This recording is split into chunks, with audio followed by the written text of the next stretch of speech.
time.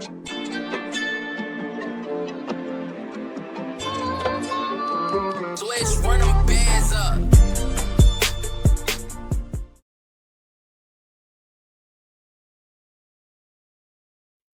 Yo, my people, welcome back to AntNation. My name's CJ, the special guest, Donnie Franko. How you doing? Doing well, man. Thanks for having me on the show. Yeah, it's cool, man. It's cool. It's cool. Yeah. Alright, let's get to it. How are you and what do you do? Yeah, I'm doing well, man. I'm doing well. So I'm a music artist, hip hop, rap, sometimes touching on R&B.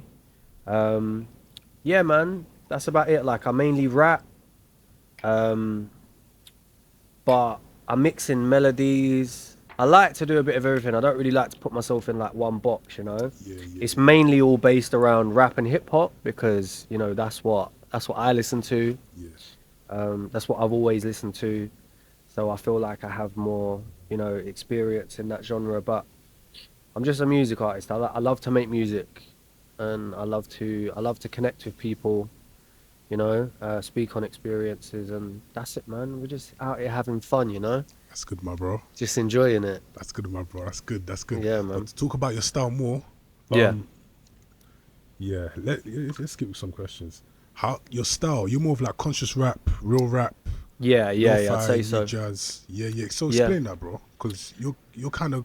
I want to see you going against the grain, but compared to what's trending in the UK now, like Yeah. quite different. Yeah. I mean, for me, I would say I'm conscious, 100%. Yeah. And I think that comes from the people who I respect growing up listening to. You know, Yeah. there's a lot of. Don't get me wrong. There is a lot of rappers who may have like, you know, like, I'm gonna say speak on gang violence, speak on things that I don't really agree on. Who I do listen to, but I try and steer myself away from that music because I don't think people really understand like how much when you listen to something or when you watch something, anything you intake in your eyes or ears, it starts to become a part of your mind. And for me, the conscious thing, I think it's definitely one of the most overlooked parts of rap. As in, yeah, I think you are right, like, it doesn't necessarily get the amount of views it should. And I think when we talk about, like, rappers in the public eye now, I can't really think of anyone who's doing, like, really, really big numbers without, like, some sort of negative message. 100%. And it does make me think, is it just the industry? Is it just the way it is? But at the end of the day, like, I can't really sleep at night just putting out things that I don't feel are me.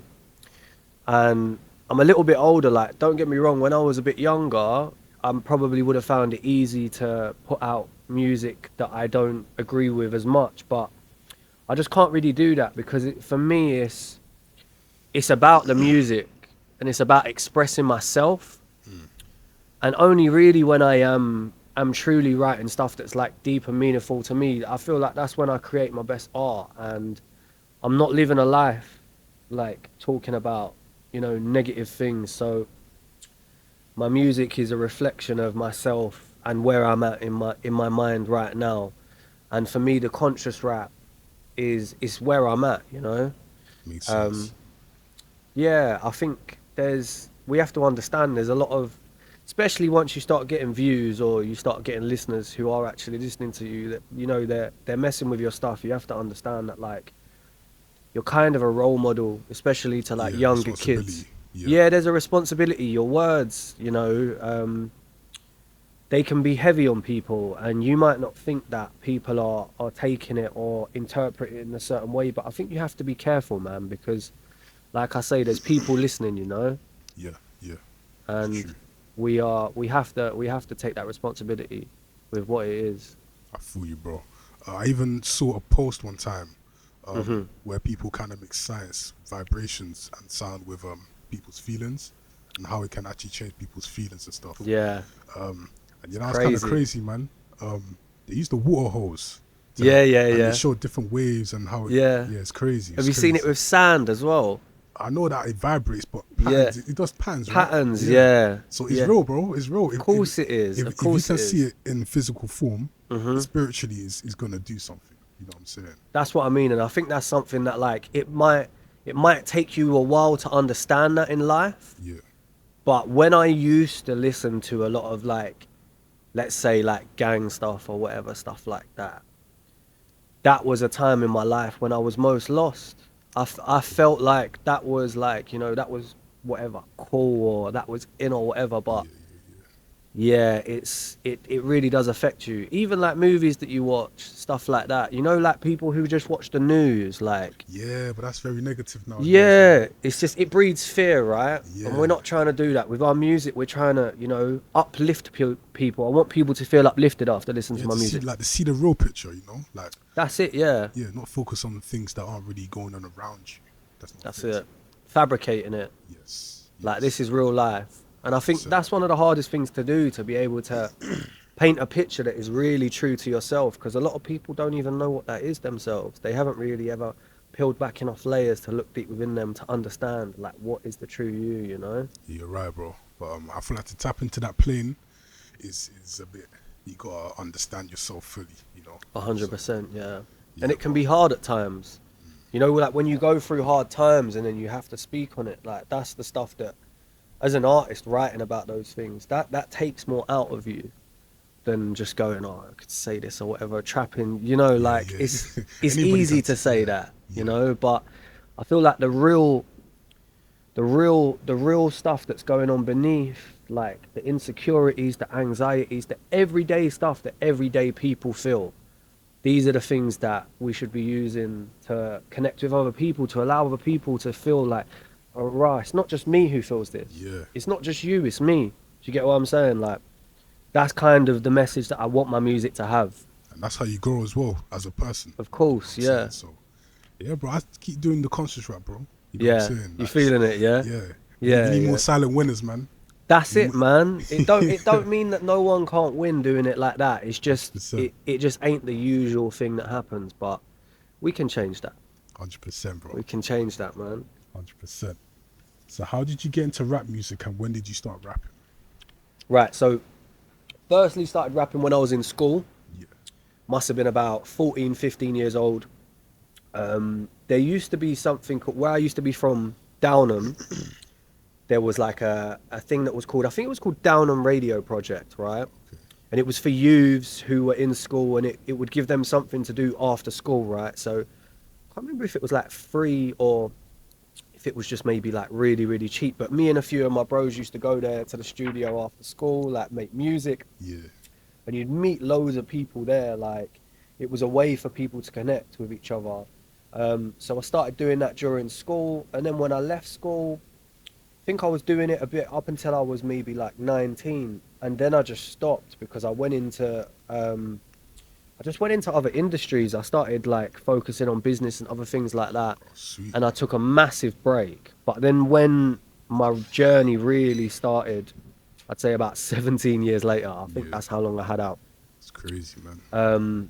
Was I literally went round to a friend's house who is also a rapper, Lens One. Shout out Lens One. Shout He out knows who Lens he One, is. I went round to a friend's house and he was making music, and he was just like, Donnie, I heard you used to have bars, bro. Like, right, come, like, put some bars down on this song, sort of thing. Yeah. So I wrote like a 16 for it, put the bars down on the song, and then yeah, like, I think I went home, and about a week later I'd written like 3 songs, Really? but I didn't have any equipment, anything like that. Okay. So Lens One ends up bringing a mic round to my house just randomly. So no, like, the computer mic? Yeah, Just- I had a laptop Yeah. with Logic, but he brought round like an actual mic, yeah, Okay, yeah, like yeah. to plug in, because I'd been writing all these songs, that he was just like, bro, you need to get recording these. He's like, I'm gonna lend you my mic for 2 weeks. When I come back next time, Yeah. I want some shit like recorded. Do you get what I'm saying? Yeah, yeah. So I spent about a couple weeks in the studio, Okay. just making music, getting them recorded, and then when he come back, I was like, I got like 4 or 5 songs done, and then by that time I was like, this is it, like the love for it's back. And I couldn't remember how I'd gone so long without making music, but as soon as I started writing music again, it was like, it just gave me the feeling like this is what I'm meant to be doing, Yeah. you know. And I think having such a long break in between I'd gone out and I'd experienced life, right? So look, previously when I was rapping, I was a teenager, and I think the difference between like a mindset of like a 15, 16-year-old to like when I started again, I was basically 30, right? Yeah. Like just a kind of like a whole wealth of life experiences and things to speak on, things that had happened over that Yeah. period of time. Yeah. So it was kind of like a venting session for me to talk about all of these things and get them out there. And from that point on, I just didn't look back. Bro, that's So- a good, very good reason to start music. Yeah, of course. It's like therapy, right? 100%. And I got told it so many times, but when you start doing it yourself, you realize, yeah, like, because like most men, we find it hard to talk, right, Yes. about things. Yes. And I feel like when I write music, this is my way of communicating how I feel. 100%. And I even have people who have been like my friends like my whole life who say to me, it's so mad because I've known you for like however long, but every time I listen to one of your songs, I feel like I get to know you better. Yeah. Do you get what I'm saying? And it's like Agree. I'm giving that raw part of myself that even in a conversation with friends, like I don't know if it's just because we're guys, but we tend to hold back and we don't really talk about what's going on. We're just like, yeah, I'm all right. Yeah, How yeah, you it's more doing? Like a, You more know? like a not pride, but like how do I say it? Like a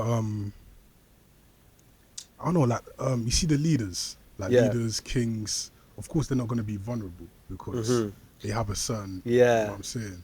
Status or It's a fear of vulnerability, right? exactly. Yeah. But then when you make music, that's what matters. Yeah. You have to allow yourself to be vulnerable. Yeah. Otherwise, no one's ever going to get to know the real you, know? But it makes you music makes you respect makes people respect you more because it's I the way think you so. say it and like the form it came out of. You know what I'm saying? Yeah. Yeah. Yeah. Music makes it. It's a different way of being vulnerable. It is definitely, yeah. And that's what it's all about, I think. Like, do you like Loyal Kana? Loyal Kana. Have you heard of him? That is no. He's I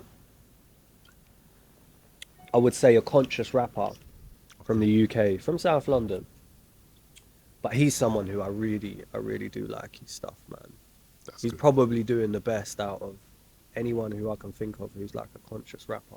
But when I listen to the way he writes, he talks about like childhood and, you know, like being abandoned by his dad and Okay. things like that. And for me, like that's like every time I listen to him, I'm like, I need to think about what I'm saying, and I need to be, you know, even with myself, like let go of that fear of vulnerability, because the way that I attach myself to his music and I can call on experiences only because he's so raw with it, you know? I feel you, bro. I feel you. Yeah, you should listen to him if you ain't heard him. Loyal Kana? Loyal Kana, yeah, I'll show you him after, yeah. That's good, bro. Yeah, That's yeah. good, bro. Therefore, I need to listen to more conscious rappers as well, man. I'll be honest. Do ya? I need more of that real rap. I feel like I'm listening to too much like hood stuff, like Pot of Paper and. I like Pot of Paper though, you know? He's real, but I like him. Yeah, man. But he's actually living that life. Yeah. That's what I'm trying to say. And people, and I feel like with Pot of Paper, that's why it does so well, because you can see that is the real him. And who am I to speak on his life? If that's his life, It's what it is. that, you know what I'm saying, it is what it is. But I think he's a great rapper. I've listened to him for a long time. I feel you, man. But I He's a need some positive stuff, you know. Yeah. I get what 100%. you're saying with that. It's like you have to take it with a pinch of salt, right? Yeah. Kind of, if you're in the mood for that. But most of the time, yeah, I like to keep it positive, man, for sure. That's good, man. That's good. How would you describe? I already did that already. What's the meaning behind your stage name, Donnie Franko? Donnie Franko. And what's your real name as well? My name's Frankie. Frankie, yeah. That's nice. What's your name? CJ. But CJ, my full yeah. name, Chidima Nwefulu. Okay. Nigerian? Nigerian, yes. Yeah, okay. Cool, man. Yeah, I got Nigerian bros, man. Good guess, man. Good guess. Yeah. So, Donnie Franko. Right. You ever seen Donnie Darko? I've heard of him, Yeah. but I haven't seen him, no. So, it's a Jake Gyllenhaal movie. It came out in 2001. Okay. It's about this kid called Donnie Darko who basically he has like schizophrenia. There's this character who comes, the film is actually a really good film. I'd recommend watching it, but this character comes to him called Frank, Yeah. who's dressed up as a bunny, and he's someone who's coming and telling him to do certain things, basically. Yeah. And throughout the whole film, like all these mad different things happen, and you don't really know the whole time if it's really happening or if it's just happening in his head. Okay. So where I got Donnie Franko was from, obviously my name being Frankie myself.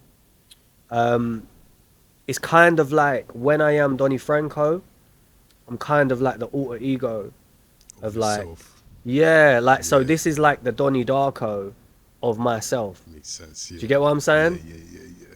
Yeah. So that's it really. It's based around that. It's just one of my favourite movies, isn't it? Yeah, That's it just good, man. came to me. It's good to have something like Two-Face, something like Bane. You know Bane from Batman. Yeah, right? yeah, yeah, Bane, yeah, of course, yeah, It's yeah, good to yeah. have our old ego, man. Because I think we all have so many sides to us, right? There's not just one side to every person. Can't be. Exactly. We all have lots of sides to us. Yeah. And I kind of like that in a sense is like, sometimes I'm showing you one side to me. Sometimes I might be showing you the other side to me. They're all parts of me, Yeah. but it just depends what mood I'm in that day, I suppose. I know exactly how you feel, bro. You know what I mean? Yeah. Especially when I'm working, man. Yeah. Yeah, it's like, yeah, especially when I'm working, bro. Because people like to test your patience a lot, you know, so, yeah. They want to bring out the old you, innit? Exactly. Yeah, yeah, I know that for sure, man. It's crazy, man. But yeah, man. Yeah, tell us your story up until now. It's like a brief description.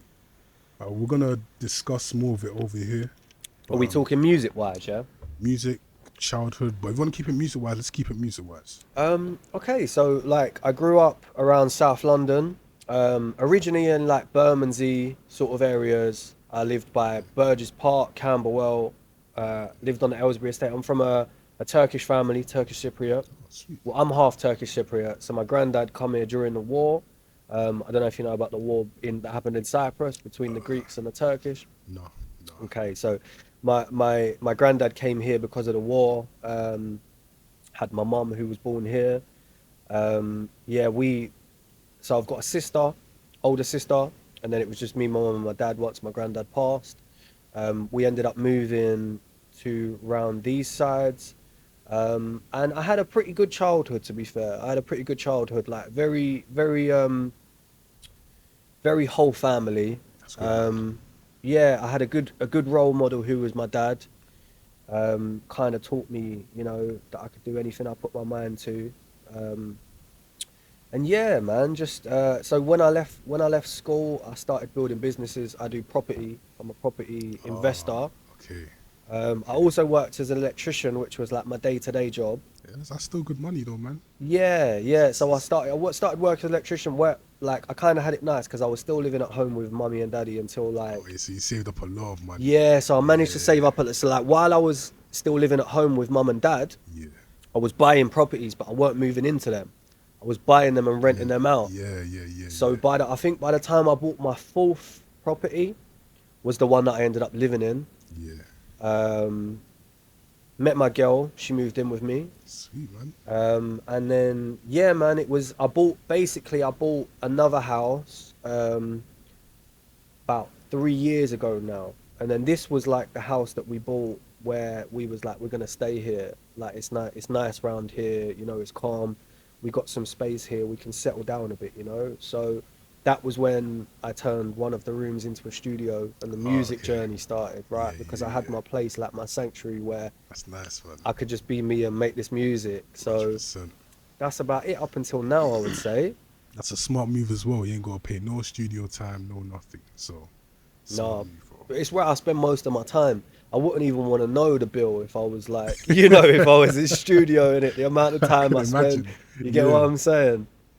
Yeah, I think that times have changed a bit from when you need like a massive studio, you know? Yeah, just have like, Or like your some own room and bougie. just go out, man. Yeah, it's just you just need somewhere where you can get your head down, just you know, like some speakers, a laptop, and mic. That's it, man. You can make magic as long as you've got like a good engineer Yeah. and you've got people around you, like, you know, producers or whatever. Then you're good, man. Yeah. Yeah, it's proper, bro. Proper, bro. But let's talk more about the property. So, any free game you want to dish out to the people, them? Or What, when it comes to property? yeah, I mean, it's a bit of a, to be honest, in the last. as in like real estate or just property? Or was that the same thing? I think real estate is just like kind of what they call it in America, I would say. Probably, yeah. Real estate. Yeah, I think that's like, I think it's like an American term. But yeah, all I do is buy properties and rent them out. So on like to like long-term tenants. Some people do like HMOs, which is like houses of multiple occupancy, where you can buy like a house and have like 5 separate tenancies within that. So lots of different people. They make more money, but they're headache. Because So for me, because like, you know, you got so many different people to worry about. I think my sister's been one of those as well, and there's been a couple arguments, people stealing food and stuff like that. Then it gets a bit people like not that. trying to pay bills, and You have quite a high turnover rate with properties like that. So I like to do just to make my life a bit easier. I do normal buy to lets, where you just have to put 25% down of the deposit, and then like, there's like stamp duty involved, and then you just rent it out to people. Like all you want is like good tenants who are going to stay there for a long time and not really give you any hassle. Like that's the ideal situation. You do have situations where sometimes people can't pay rent and stuff like that. Like, to be honest, during COVID was probably the time when I was like, wow, maybe I shouldn't have done this, because I don't know if you remember, they like freezed rents for tenants and stuff like that. Because of the money issue. Yeah, because everyone was on furlough and stuff like that. Furlough wasn't paying. I was on furlough as well. It wasn't paying a lot at all. Yeah, I remember. That was hard tough times. That was a tough period for me, but I survived it, and then I started buying again after. But I haven't really bought anything in the last year or two, just because of the situation the country's in right now. Yes. But I do think if anyone's like cash rich right now, it is a great time to be buying property. Oh, like full on cash. Yeah, like right now I would switch the formula up a bit right now. If it was me, and say I had like, instead of doing, say for instance, instead of buying somewhere for like 200k and putting like 40 down and then mortgaging it, just because usually the way it works with compounding is that you wanna borrow that money from the bank, because they're allowing you leverage, right? And the way that the property grows over time is like, you really only, if you can buy like a 200k house, and say that's going to double in value in like 10-20 years, you don't want to be putting a whole 200k in it, because that's like, you know, you're only doubling your money. Whereas if I put 25% down and the bank leverages me 75%, right? Then I'm putting 50k in, but the house is still mine. It's worth 200, right? Oh, so the people that are going to move in is going to pay it for you, right?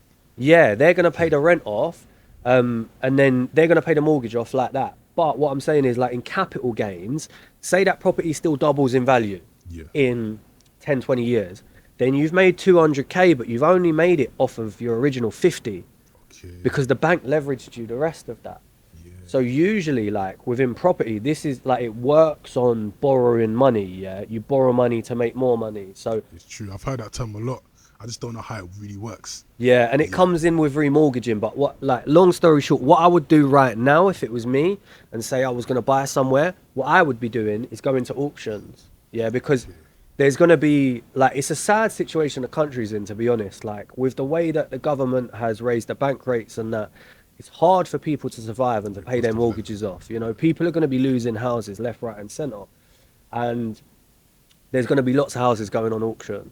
Right, this is what happens when the government takes your house. They put it on auction, right? So you can probably get stills. If you went up north, you could probably get like, I don't know, like a 2-bed Manchester, 40k, something like that. But buy it in cash, outright, yeah? And then what I would do is I would rent that out. And I would wait for the bank rates to start going back down, right? And then, once they did go back down and it made more sense, I'd say to the bank then, give me 75% of this back in cash, and I'll take a mortgage from you on this. So then you draw out your money back out that you've invested back into it, but not when you're paying a massive bank rate that is just, you know, taxing you massively. Because you can do that. Like, you can buy a property outright, and then, like, I don't know, like 5 years later, say it's gone up by like 50k, you can say to the bank now, all right, cool, we'll give me a mortgage for the full amount of what it's worth now. And they will give you all of that back. So then you draw your cash back out, and that's how you carry on flipping it. So that kind of works the same with remortgaging. when you make money on a property, like, I don't know, say you're on like a 5-year fixed mortgage rate, after 5 years, you might have 30-40k equity in that property. What's the point in just letting it sit there? True. Just make it So work. you take an extra mortgage for that extra amount, get that cash out, and then put that towards a new property, and just keep flipping them, you know? That's a crazy process, man. Yeah. Must have been hard to start to get into, you know. But got rid of grand. You know what I'm Yeah, saying? I had people around me who kind of knew what they're doing and worked in the industry. Yeah. So they did help me out a lot with like knowing what to buy and when to buy it and stuff like that. But I think with anything like this, it's just like you just have to dip your toes in, bro. You Yeah. just have to give it a go and see what works, Take you that know? risk. Yeah. Yeah, because no one really knows what's gonna work. True. Like even like leading experts, they can't really tell you what's gonna happen like next year, you know? Everyone's kind of out here just winging it, bro. You get what I'm saying? Like, I feel you, bro. you just have to take them risks and, you know, hope that it Yeah. pays off. But I feel you, bro. And let's talk about your singles, man. Let's talk about your singles. yes, You made a single called Eyes Low. I did. Was that your first music video? Eyes Low, was that my first music video? No, I think it was like my second or third. Okay. I think Rolex for my dad was my first, I believe. Okay. Is that still out, or did you kind of put that on? Yeah, private? it's still out. Still out. Still out, yeah. It's probably in here somewhere. But, Yeah, from yeah. what I saw, Eyes Low was yeah, the Eyes first. Low, yeah. It might have been before that. Was it before that? I feel like Rolex for my dad was first, but you might be right. You might be right. Eyes Low might have been before that. So that actually went on Link Up TV, Yeah. Tell us about the believe. process, man. making the video. Yeah, early stages in your music career. Like, how did you tackle, let's say, the challenges, getting stuff done, director, filming, editing, for the people who are trying to start, aspiring rappers. Yeah. Yeah. Just tell us how the process went and how you made the single. How we made the single. So it's a funny story actually. Like I made like the hook and the verse for the single, right? And I sent it to two of my friends who are also rappers, right? I made a mistake when I sent it to my boy Lens One, right? I sent him just the beat Okay. and I didn't send him what I'd done over it. Oh, So his reply, and I was thinking at the time, I was like, bro, this is one of the best songs I've ever made. Like, he's got to love it, right? Yeah. And he's ended up coming back to me and being like, oh, sorry, bro, I hate Spanish guitar. Like, I can't work with it, right? Wow. And I was like, wow. And I was like, did this guy even listen to it? Like, is Yeah. this it? And I've looked at what I sent him and I'm like, oh, I just sent him the beat, bro. Okay. So I've gone, all right, cool. I get what you're saying, but yeah, I should have actually sent you the song. Let me send you the song and then see what you're saying, yeah? And then, like, I must have sent him the song 2 minutes later. He was like, yeah, you got me, bro. You got me. Yeah, we're going to do this sort of thing. So Sweet. it was one of those hooks I just made that was just really catchy. And then both of my friends who are like, I really respect as rappers, like, you know, if something gets their attention where they're like, yeah, I want to jump on this, then usually that's a sign for me to say, yeah, like, I know this is good. And we worked with a very talented videographer called JD Honey. He does a lot of work with High Focus. Okay. Do you know High Focus, the label? No. They're like kind of like a conscious rap label. Okay. But he does a lot of work with them, which is how I kind of got in touch with him. But we kind of just came out with like, where I was new to it, I allowed the videographer to take the reins quite a bit and, like, you know, help me out, because I think directing is a skill in itself. Yeah. And it's something that you're going to evolve with as an artist. You know, the more you record videos, the more you shoot content, you're going to start getting ideas about these things more and more as you go along. You become more comfortable with it, you know? Yeah. So I kind of allowed them to kind of show me what to be doing at that point until I know myself what it is I should be doing. But I think the best advice I can give to anyone when shooting videos or content is find people who are like you, who are also like, we'll say like up and comers, yeah? Who are not going to be too expensive, but you kind of have the same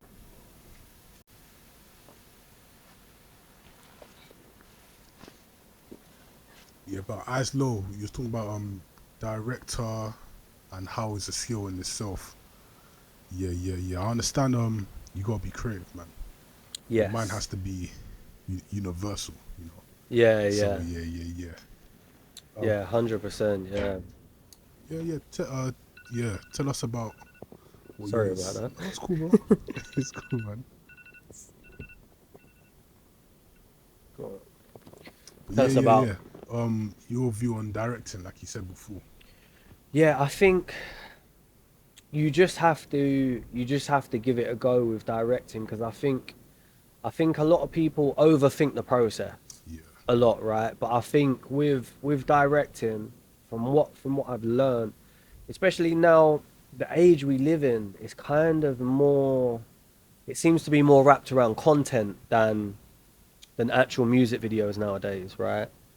100%. So I think it's just about having little ideas and just running with it. But these ideas have to kind of be able to give context, you know? So like people who don't really know you, people have to understand it. Because I think that's the main problem. People just, a lot of the time, most people will just like do like performance shots or something like that when they're rapping, which is fine. But people who don't know you, they need to have a way to connect to what you're saying, and you need to have a way to show them that. And that's where I think the directive process comes in, Yeah. is like, how are you really going to show people what you mean? You know, like that meme where they're like, show me your something without saying it. Yeah. Do you know what I mean? It's like thinking like that. Like you have to be able to show people what you mean without just saying it in the lyrics, you know? 100%, bro. So 100%. it's definitely a skill within itself. But I usually work with directors who are quite talented, and what we'll do is we'll just like do a few phone calls, like listen to the song, because it's always different depending on the vibe of the song, right? Sometimes you might want like, I don't know, like a really dark vibe and dark ideas, or sometimes it might be, you know, like a love song or whatever. Just bounce back ideas, and don't be afraid to you know, take other people's ideas and run with them as well, like, Yeah, you know. people do that all the time. Yeah. Yeah, steal people's ideas and just it happens all the time, bro. Yeah, but like if your friend like gives you like a good idea or whatever, Oh yeah, do yeah, you get yeah, what I'm saying? yeah, Like, don't yeah. be afraid to just try it, you know, because it's about also accepting other people's point of views and other people's ideas on how to create. There's not just one way to create something, you know. 100%. So like absorbing the energies around you, listening to other people who know what they're talking about, you know. You're right, my bro. You're right. Yeah. But other than directing, how was the shooting process? Like, did you have certain locations, type storyboards you had to stick to? Kind of, yeah. So we Yeah. kind of made it look like we had this gang of like motorbikers who came to do the video for Yeah. us. Have you seen the video? I Yeah. seen like you was in the middle, they were kind of circling you and just Yeah. freestyling and Yeah, like that's lit. they was like fans, and they'd offered to Really? come and do the video for us. That's So lit. yeah, That's lit, so man. we got those guys to come be in it, and then I think there was a point where like the car's smoking out the road, and you can see it on the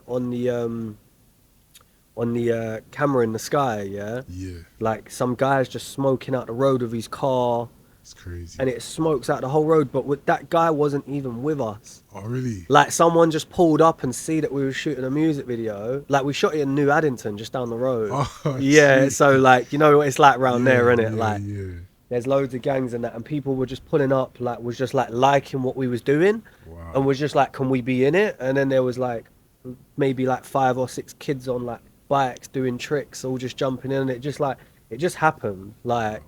it That's, weren't like we was like we're gonna be doing it here then. People just pulled up, was like kind of like fucking with what we was doing. That's So nice, we bro. was like, yeah, just be in it, man. It was kind of like there was a few shots that we wanted to get to kind of make it look like it was a robbery that had gone wrong, Okay. and the video was in the end to go and get the stuff back off Yeah. of the guy, you know, who robbed us.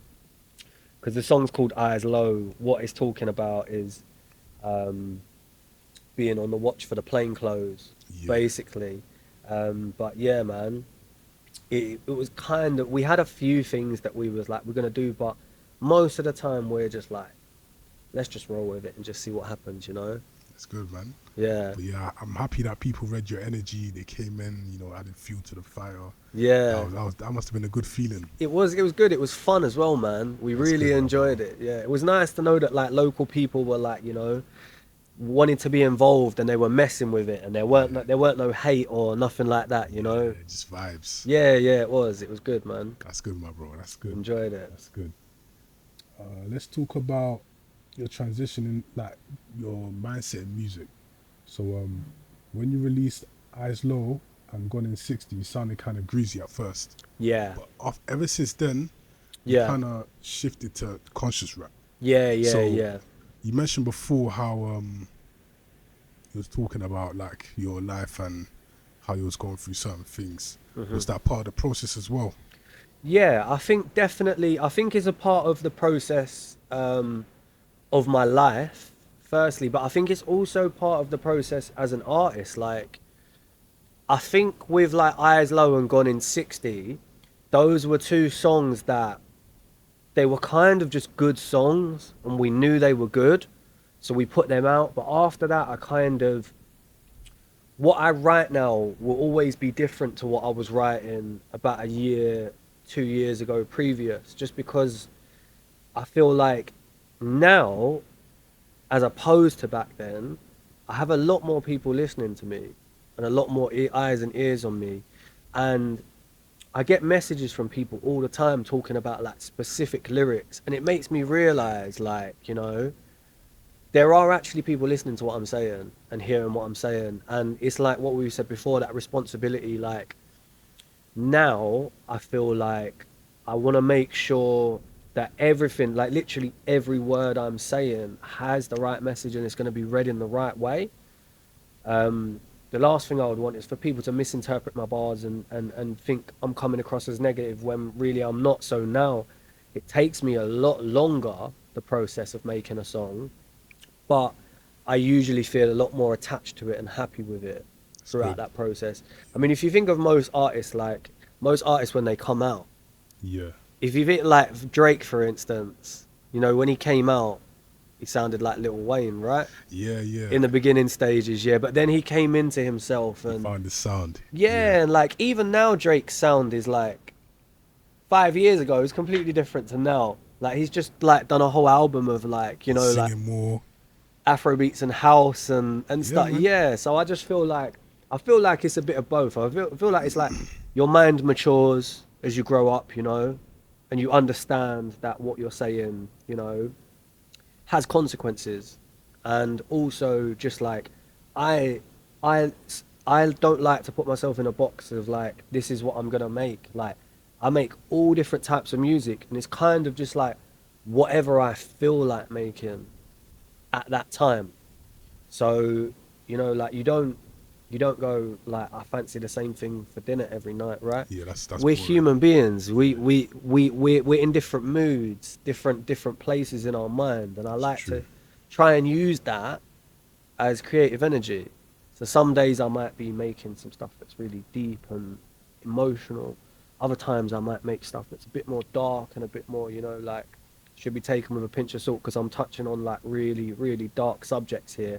But they are all a part of myself and my mind. Do you get what I'm saying? I feel you, bro. I feel you, bro. And I'm happy it's that way because it kind of shows you're different.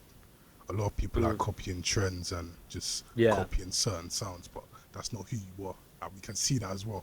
It's a recipe for depression, isn't it? 100%. It's a recipe for trying to be someone you're not. I mean, why are you even doing it? It's, Like, it's trendy. yeah, but we make music for ourselves, surely. Like, as we said Yeah. before, music is therapy. And don't get me wrong, like, I love it when people connect with my music. There's no better feeling than to get messages from people saying that your music's helping them. But that's how I want it to stay. I don't want it to be like, you know, ever a negative thing or like ever hear that like, you know, someone who was listening to my music went out and done something stupid. Yeah. You Yeah. get what I'm saying? I understand. It's not about that. And to touch on that more, I feel like social media plays a big part in that as well.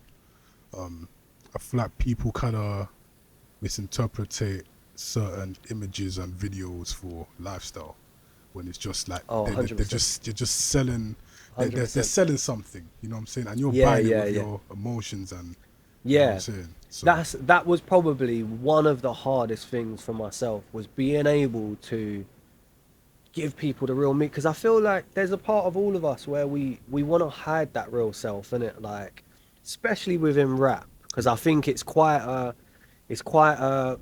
rough style of genre where a lot of rappers have always had to prove themselves. You know, it's a bit like rap's kind of been brought on battle rap it's true. and stuff like that. So it's one of those things where it's like, yeah, you have to be like, you know, strong Stand or your whatever. ground, and But you it's know like, what I'm saying. you can be strong just because you're a man who looks after his kids, or you know, like, People overlook that a lot, you know, and that's a yeah. tough task. To me, that's a G. That's a tough task. Yeah, That's a G. Like, I see my dad was a G, you know? yeah, Like, family who look after their siblings, and you know, like, you got a little bro who like might have it hard and don't have no money, and you're paying for his dinner and looking after him through his It's time true. of need. To me, that's a G. Do you get what I'm 100%. saying?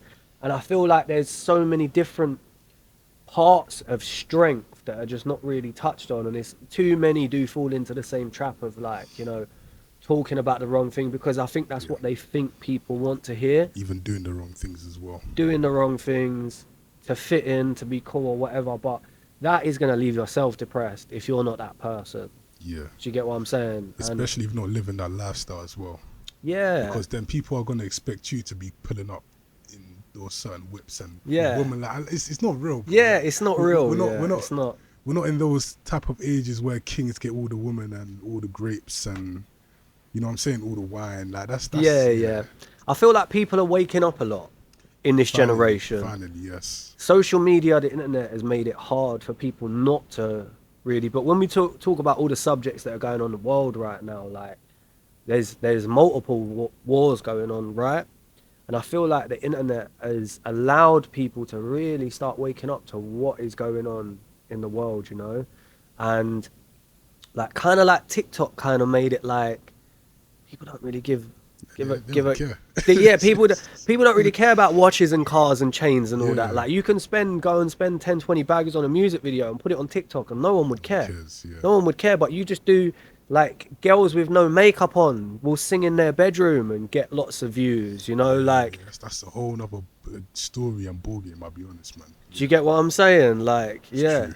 Like, people, I feel like on TikTok, people can just be more than real selves, and people will feel it a lot more. It kind of changed social media a bit like that. Yeah. But the majority is still, yeah, like, pushing that message, which is like, you know, you have to be a certain way or whatever. But I don't really think that's true. That sounded mad, didn't it? Was that Thunder? Yeah, I think so. I thought someone dropped. I think so. That's No, I crazy. think that was Thunder. Yeah, that's crazy, bro. Yeah. But yeah. Did you hear that? That was Thunder, bro. Thunder. That's what I Is that why you come? Yo. No, it's calm, bro. It's calm, man. But yeah. You made a song called Get You to the Lights. Get You to the Lights. Then Yeah. the video, you had a sign saying it's okay to talk about cancer. So Yeah. yeah, let's talk about that more, man. Okay. Yeah, so my dad got diagnosed with a rare type of blood cancer Yeah. called myeloma. Okay. And yeah, like, he lived with the illness for 8 years. Well, he was fine for 8 years. Yeah, I wouldn't say he was fine, but he lived with it. So he had to do several rounds of chemo. And it was like a long deterioration process of my dad, you know. Over a period of time, he was no longer the man that I knew him to be growing up. Get me? My dad was like always my hero. He was a very respectful man, looked after me, looked after his wife, my mum, and I had nothing but respect for him. Like, my dad used to take, like, my friends, like, on holiday with us. Oh, really? Like, when we was younger, yeah, like I had like four best friends growing up. Like, they know who they are. Shout them all out. And none of them had dads present in their life. Oh, I can relate to Right. that, yeah. So my dad was the one who would bring all my boys on holiday, you know. Like, he was a really good man. So long story short, I went and see a tarot card reader. You heard of tarot card reading? No, what is that? So it's basically they pull out cards, and it's to tell you about your future. Oh, like what's that biscuit you break open and you pull Yeah, out? like a fortune cookie. Fortune cookies. Yeah, Yeah. But this is real deep and dark stuff So because wait, were they psychics? they're not necessarily psychics, but they have spiritual gifts. Let's say. Oh, so the cards you flip over and Yeah, I see that in yeah. anime, man. Yeah. I Yeah. thought that happens in America more. It does happen a lot in America, but the thing with this sort of thing is you have to go to someone who actually knows what they're talking about, right? Oh no, man. That's it's fine to find the right one though. Yeah, you have to go from word of mouth. So the lady who I went to, this is what I was gonna say. So she firstly, when I went to see her, I had a best friend who died when I was 21. Oh, sorry His for name the was loss, Jordan. Thank you. As soon as I got there, she just started talking to me. She was like, "There's someone here with you. He's got his arms around you right now." And she was like, "He keeps pointing out a tattoo on your arm." And I've got a tattoo of him. Oh, did you have it covered up then? Uh, Or was it open? it was open, but no one would know it was for him. Okay. Yeah, that's He knows it's for him, that's crazy. but it just had like all it has is like a little JS. It's like a baby cherub. Okay. So it's just a baby angel. But she was talking about that, and then she basically. So my dad passed away in August. Oh, sorry for the loss again. Thank you. Yeah, my dad passed away in August, but she basically told me that this is where it gets dark because they're going to tell you things that you might not necessarily want to hear. But she went on to say to me that this will be your dad's last Christmas. I don't know if you know that, right? So obviously that was hard for me to hear. But I think if I didn't go and see her and I didn't really believe her, You wouldn't be I prepared. wouldn't have done what I done when I done it. Yeah. So for her saying to me, "This is your dad's last Christmas," like next Christmas he won't be here, right? In my mind, I'm thinking like my dad's had cancer for like 8 years, like he's gonna be fine, like not wanting to believe it, but there's a part of me that's like, yeah, but just in case she is right, like you better do this. So we got a sign made saying it's okay to talk about cancer, and I went up to Leicester Square and I performed the song on like a boombox and a mic. So I was essentially busking, but not for money. It was just to shoot the video and to raise awareness for the situation, and it was so that I could do something for my dad. I ended up releasing the song and the video on Christmas Day as like a present to him. Wow. And I'm really glad I done it when I done it because yeah, he ended up passing away August just gone. So we had like a good year where I kind of knew in the back of my mind that that was going to be the last year for us, you know. Yeah, that's crazy, bro. I'll be honest. And these things, bro, I'm telling you, until you go for yourself, Yeah. like I can tell you all of these things, you'll never believe it until you go for yourself and they tell you these things that you're like, how could you ever know that? That's mad though, man. Crazy. So, so do you think that changed you mentally, like on how you prepare your future and the moves you make today? I think so, yeah. Yeah, It gave me a wake up call. Life is short, bro. Life is short, and there ain't no tomorrow. Tomorrow ain't promised. So 100%. at the same time, losing my dad has been one of the hardest, most traumatic experiences in my adulthood, I would say. And I didn't really think I would be as affected as I was, but it's also a flip on perspective, and it's like, yeah, like there's things in life that you need to do now. Like, you know, when it comes to family, when it comes to friends, you need to be able to tell these people how you really feel, tell them that you love them, you know. Kind of did flick a switch in me as well, where I was like, yeah, I need to be honest with myself, and also like, you know, we ain't got forever. So like now, all the goals that I want to achieve, I'm trying to achieve them like yesterday. You get what I'm saying? For you, bro. It's like you kind of have to use it as like fuel to your fire, and that's the only way I can really put it. you know.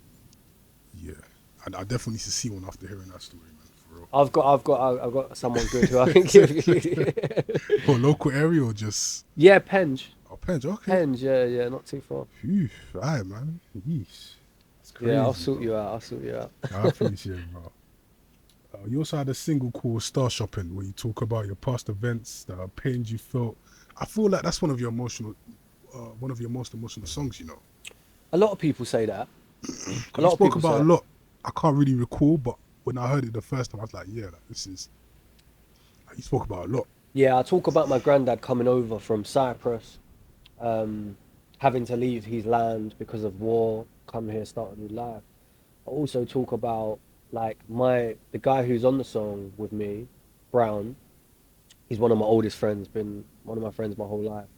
He was going through a situation where he's got kids, and the baby mum stopped him from seeing the kids for several years Okay. for no reason whatsoever, only out of hatred for him because he didn't want to be with her no more.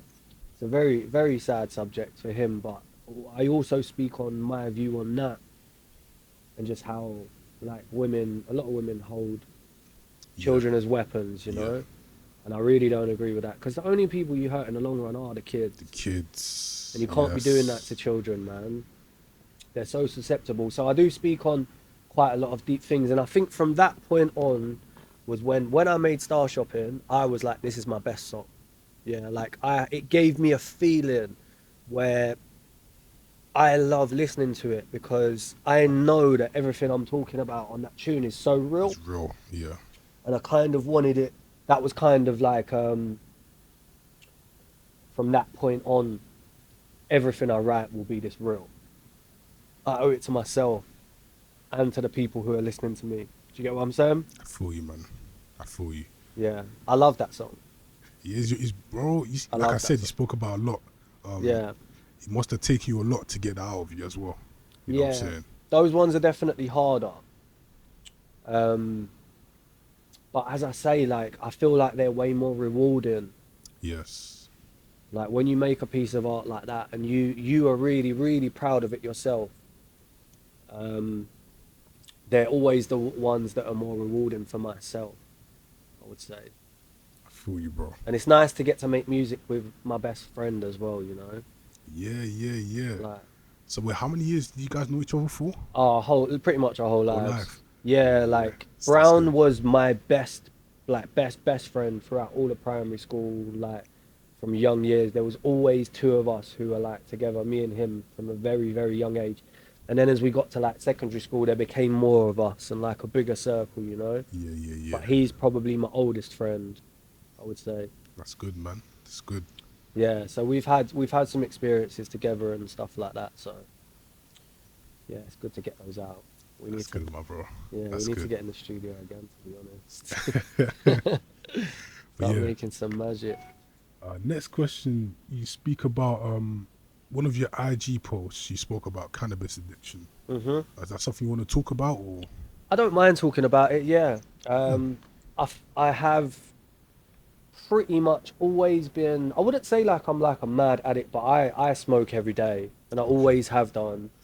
To be honest, I've seen YouTubers that do it every day, but they use it for,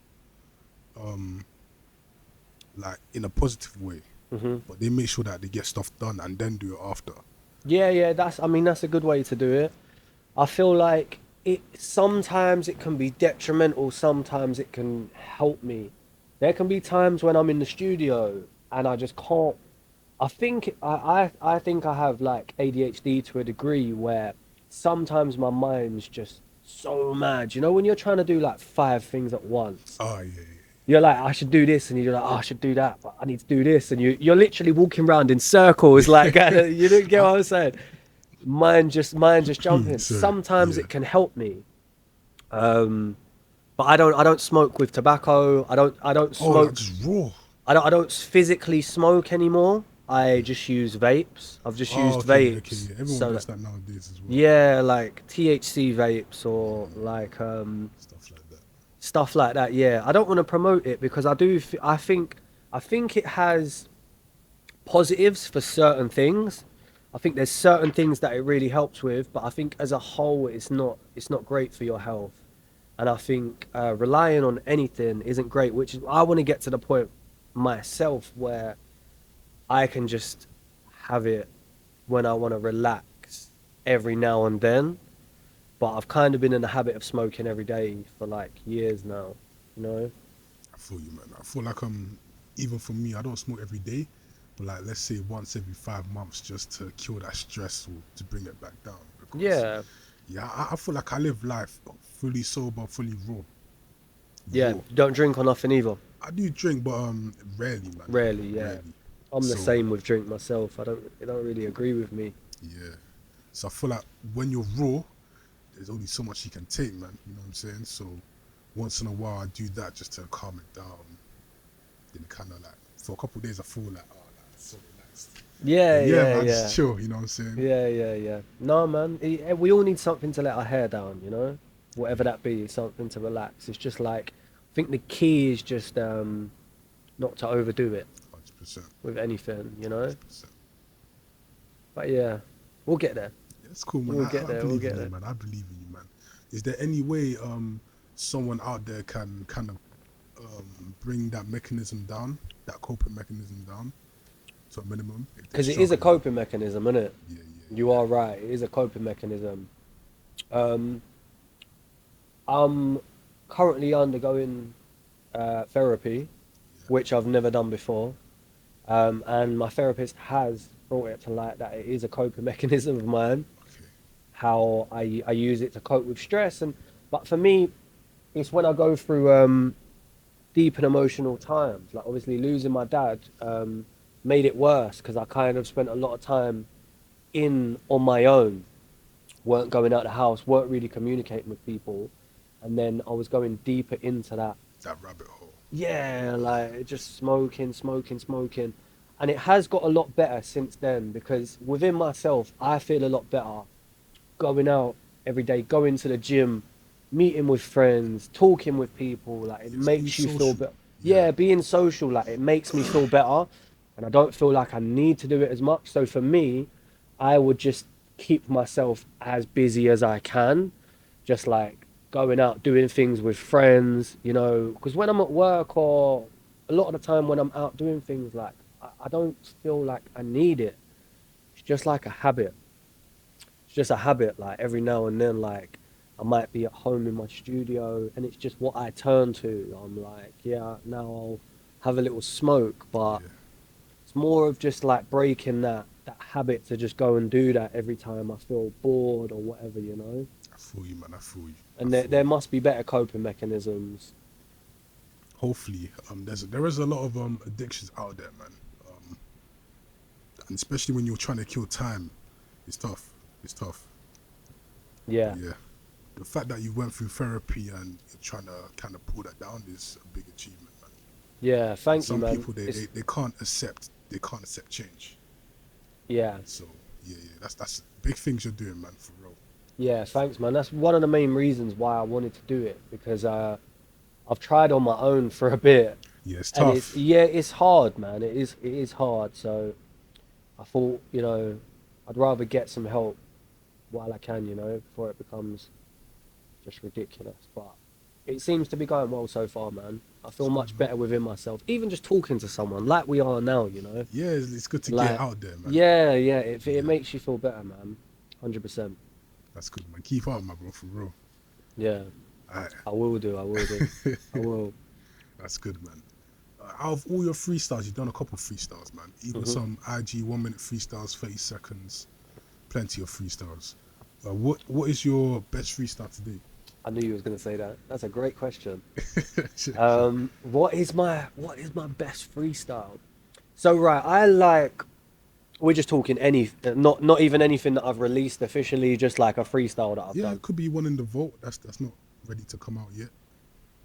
Oh, that's interesting. All right, cool. Yeah. So I done something that was kind of like a spoken word piece that I only actually wrote about 2 weeks ago. So it's not out yet, but I did put something on my Instagram about it. Or to promote it a bit. Yeah, just because like now I try and when I'm recording stuff, if I've just written stuff, I'll try and just get a little natural video of me in my studio actually making it, Okay. and then like just put it up on my, like, even if it's just on my story or something like that, just to see if people are feeling it, you know, because it's like a good judge of like if you think it's gonna do well or whatever, like. To But test the also waters, yeah. being able to give people a little insight and like feel like they're in the room with you while you're actually creating. Yeah. I like to do that as well. So that would probably be one of my favorite freestyles that I have done. When I do freestyles, the ones that I always like the most are like the perspective ones. Okay. So when I like write from the perspective of someone who's not myself. So I done another one that was what it's like to be a girl in 2023. And I wrote it all from a girl's perspective. That's a serious subject as well. Yeah, and I took it deep as well. Like I took it pretty deep, like touched on some serious subjects that I know that a lot of guys wouldn't really understand, the things that go through a woman's head. Like I spoke on how women always worry about being sexually assaulted Yeah. every time they're out, how they worry about people leaking their photos. Yeah. Like just, you know, like general, like what it is like to be a girl in 2020, how girls feel like they have to edit their photos, filters, all that. It's true. So I It's true. tried to make it as raw as I could, and I just felt like these were the ones that really got received really well, and people didn't take what I was saying in the wrong way. Like mainly girls would comment on that saying, wow, like Like you hit the spot. Like you really understood us. yeah. So with freestyles, I really like to do that. I done another one that was, I don't know if you see it, like an old age one as well. The recent one I've seen, I think it said Haribo Freestyles. Haribo Flow. Haribo Flow. Yeah. That's a single that I released. Single. Yeah. It's been out about 3 weeks, that one. Oh, really? Yeah, so that's a freestyle as well. I really like that one as well. Yeah, It's nice, bro. yeah, It's nice. yeah. But let me just. You performed at XOYO before. Yes. Tell us about the experience, man. XOYO, sick club to perform at. Yeah, enjoyed it. I was actually headlining there for that show. Nice. Yeah, that's a great place to perform, man. Because I used to go to XOYO when I was younger all the time. They've Okay. had absolutely everyone there. They was telling me when I was there, they was telling me Drake was there not long ago. Oh, really? Yeah, I think Gigs brought him out. Okay. Wait, Yeah. was this for? The last time they made a song together was KMT. KMT. Yeah, man. Yeah. Yeah. It's a sick. I done Jazz Caf as well. Okay. Jazz Caf with What's Jazz Caf? Jazz Caf. It's in Camden. Okay. It's another really big venue, like a famous one. So Just keep hitting it up, man. yeah, that's it. That Jazz Caf was one of my favourite as well. I was there opening up for Mike Righteous. Okay. Yeah. So yeah, he yeah, was yeah. headlining it there. But yeah, man, another great venue. Yeah, We'll really, talk about really good Mike show. Righteous after as well. So, Yeah. We can't leave him out. We can't leave him out. I got you, bro. I got you. Yeah. Don't worry. But yeah, any other places you perform other than Jazz Cafe and XOYO? Yeah, I mean we've done a few UK tours Okay.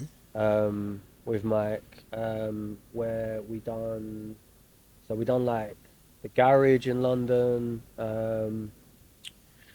What else have we done? I've done a few shows around London, but then we went to all the different cities. So we done like Bristol, Birmingham, That's Manchester, Crazy. Glasgow. I've done Glasgow quite a few times as Really? well. Yeah.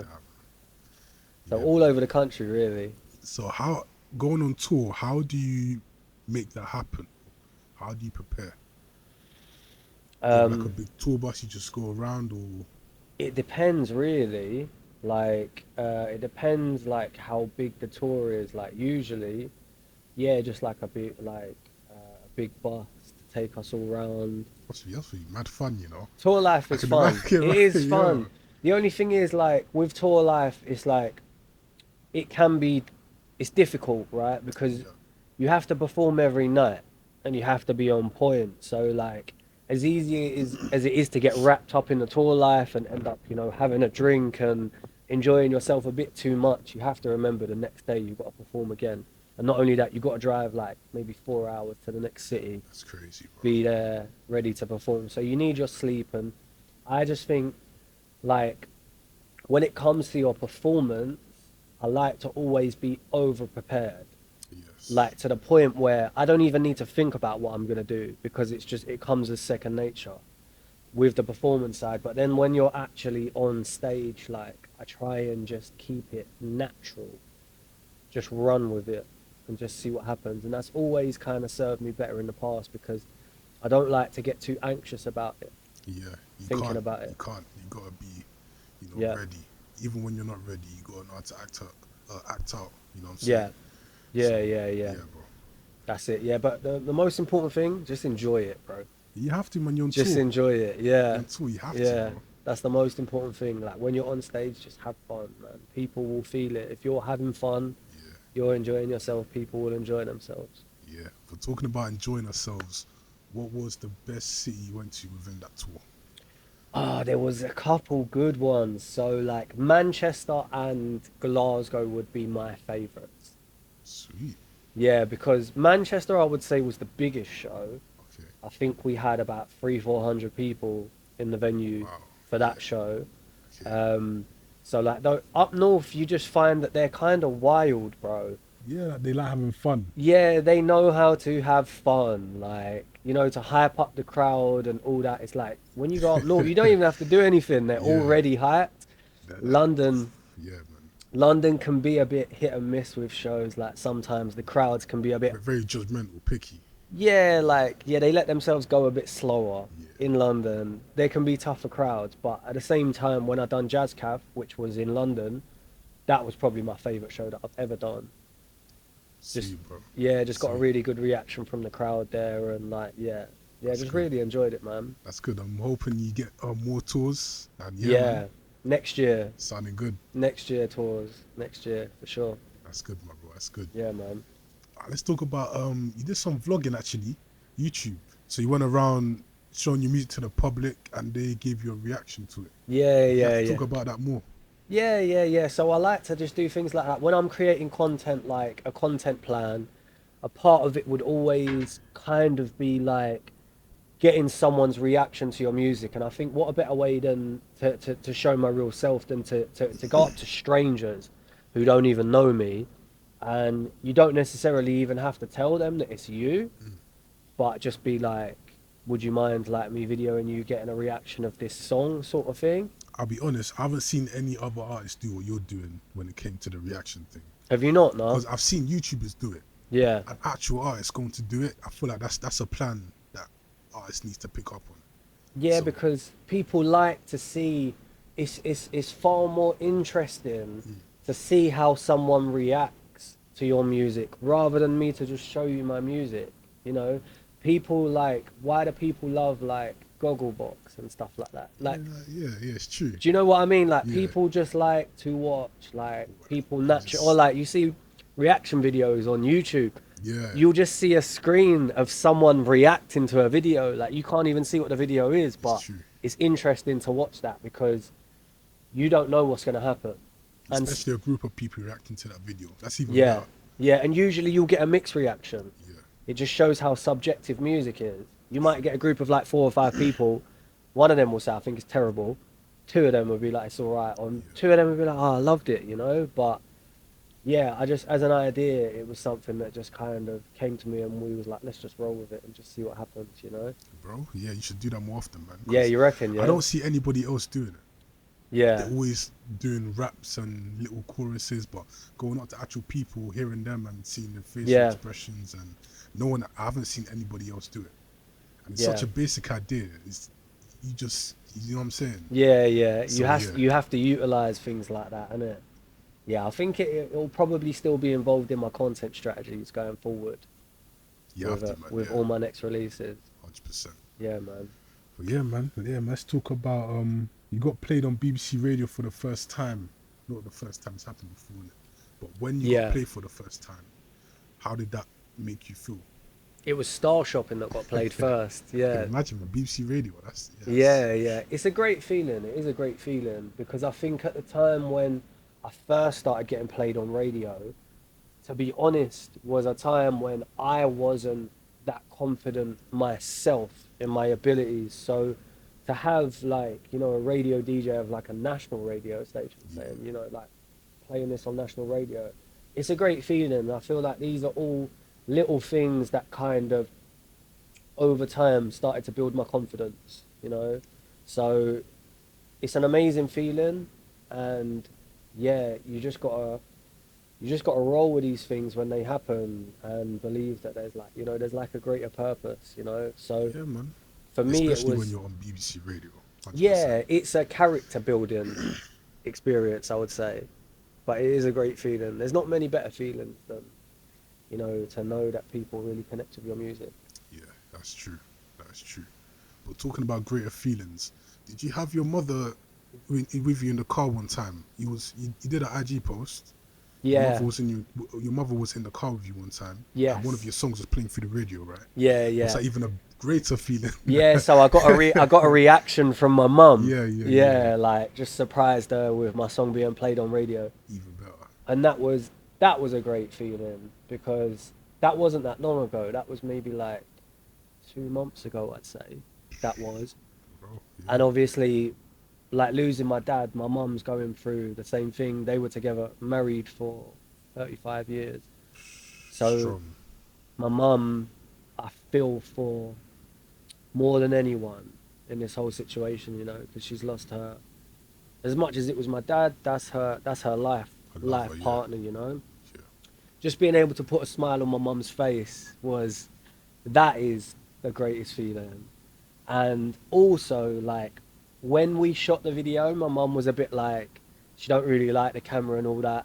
And she was a bit like, are people going to see it? And I was like, yeah, mum, don't worry. People are going to love it. Like, and I swear down, like, when I look through the comments, whenever I'm around my mum's, I'll always show her, and I'm like, look what this person said about you. Look, like, everyone loves you, mumsy. Like, why are you worried? Do you get what I'm saying? That's good, But man. people, I think with that situation, people loved it because they could see it was real. Like, she weren't acting, like that was an honest reaction of first time she's hearing like my song being played on radio. That's good, man. And that was why it worked. So That is good, man. yeah, that's a great one, man. You also sang your song over other song covers. So when I say this, you kind of got. You see how artists do content, and they're like, "What if my song sounded like this over this?" Or, Yeah, what like, if my song sound like this in a classical version. Yeah. You did that a couple of times with some of your singles and some of your Yeah. lyrics. I like to do that because, again, it's like, so when people, so I think when you're making content, right, this is one thing I've learned that really helps with making content. You have to understand who you're making the content for. Yes. So there's two different types of content. So one type of content to keep engaged the audience that you already have. And then there's another type of content which is to draw in a new audience who don't know who you are yet. So when you make these pieces of content, you have to kind of understand what the purpose of it is for. Is it to keep your audience engaged, or is it to find you a new audience? So with those ones, like, I feel like if you give someone a song that they're already familiar with, that they like, and then put your own spin on it, like, this is why covers work really well, because you're saying to someone, look, you like this song, I also like this song, and this is what I would do over it. So it's kind of like, it gives someone a reason to connect with you. It's true. Like, we're both fans of this. So, do you get what I'm saying? Yeah. I feel like that's why I enjoy doing it. And I enjoy doing it just because it's something different. Like, I like to put my own little spin on what I would have done on that song. Do you get what I'm saying? Yeah, I feel like it also gives people a vision of an insight on your skills and how you rap. Yeah. And some people, they're kind of picky of, you know, how rappers rap. You know what I'm saying? The flows, Yeah. the timing. You know what I'm saying? So Yeah. That's a good example, man. Just showing you can be diverse as well. Exactly. And you can versatile. do anything, you know? Yeah. 100%. Yeah. But yeah, my bro. On one of your posts, you mentioned how you ripped your chest in the gym. I think it was a pectoral muscle. Yeah, my left pec, yeah. So was that what, bench pressing? Yeah, I think so, yeah. It's not music related, but for me personally, I'm like, because I bench press quite a lot. Mm-hmm. Well, recently, I haven't been to a gym for the month. I want to start next year again with a PT, but that's a whole nother. But yeah, how, like, It happened to Larry Wills. I saw that video. Yeah, But how, with how does that happen? Like too much weight, bad technique, or I think it can be a bit of both. I think for me, what it was that it was the change of the seasons, right? Like say okay, like we're like now or maybe a bit earlier in the year, it starts to get really cold. yeah. So your muscles kind of You need a yeah, lot longer to warm up, yeah, and as you get a bit older, like I'm in my 30s now, I think when you're young, like with the gym, like a lot of people drill in this mindset is like you have to do more. You got to be like a yeah. savage, you know. Like a pride thing, yeah. Yeah, but Ego lifting. your body will quickly humble you when you get a bit older if you keep thinking that you can train like a 21-year-old Yeah, when you're no longer 21, yeah. and that you can, you know, just go straight in and lift heavy weights without properly warming up. So I don't know exactly what it was that tore my chest, because at the time I didn't feel it. It was only like the next day when I woke up, my whole chest was just black. And I was like, no, I've definitely done something wrong. But I continued with my workout and I didn't Really, feel a thing, bro. Yeah. It was the craziest thing. And probably the then, adrenaline, man. yeah, I don't know what it was. Like, I just didn't really feel it. So I don't know if it actually was the bench press that snapped it, or I'd done that and then I'd done something after that done it. But I just knew the next day I woke up and then I couldn't bench again for like a good like 6 months after that. Like it was really hard to like press anything after that. Did you have to go to rehab? Yeah, like I 'Cause- see a physio now. I see a physio as a preventative measure, whereas when I was younger, I used to just go to one when something was wrong, oh right? yeah, So now I see one like say like once every month or maybe two, just to be safe, because when you're training a lot and you're putting loads of extra tension on your body all the time, you need to get that tension out anyway. it's true. If it just built, this is why a lot of people end up getting injured, because your muscles become so tight and like it ends up pulling you in positions like your shoulders get pulled forward and that. Then when you actually go to train, your posture's all completely off. That's how stuff ends up tearing.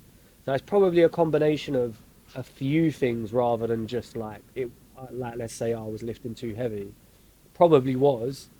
Probably also didn't warm up right. Yeah, Probably was also too tight and been neglecting like stretching and, you know, other things. But I would just recommend, just with the gym, just, you know, it's not a race. Just take it slow, man. It don't really matter what you're lifting, as long as you're just trying to be better than you was yesterday.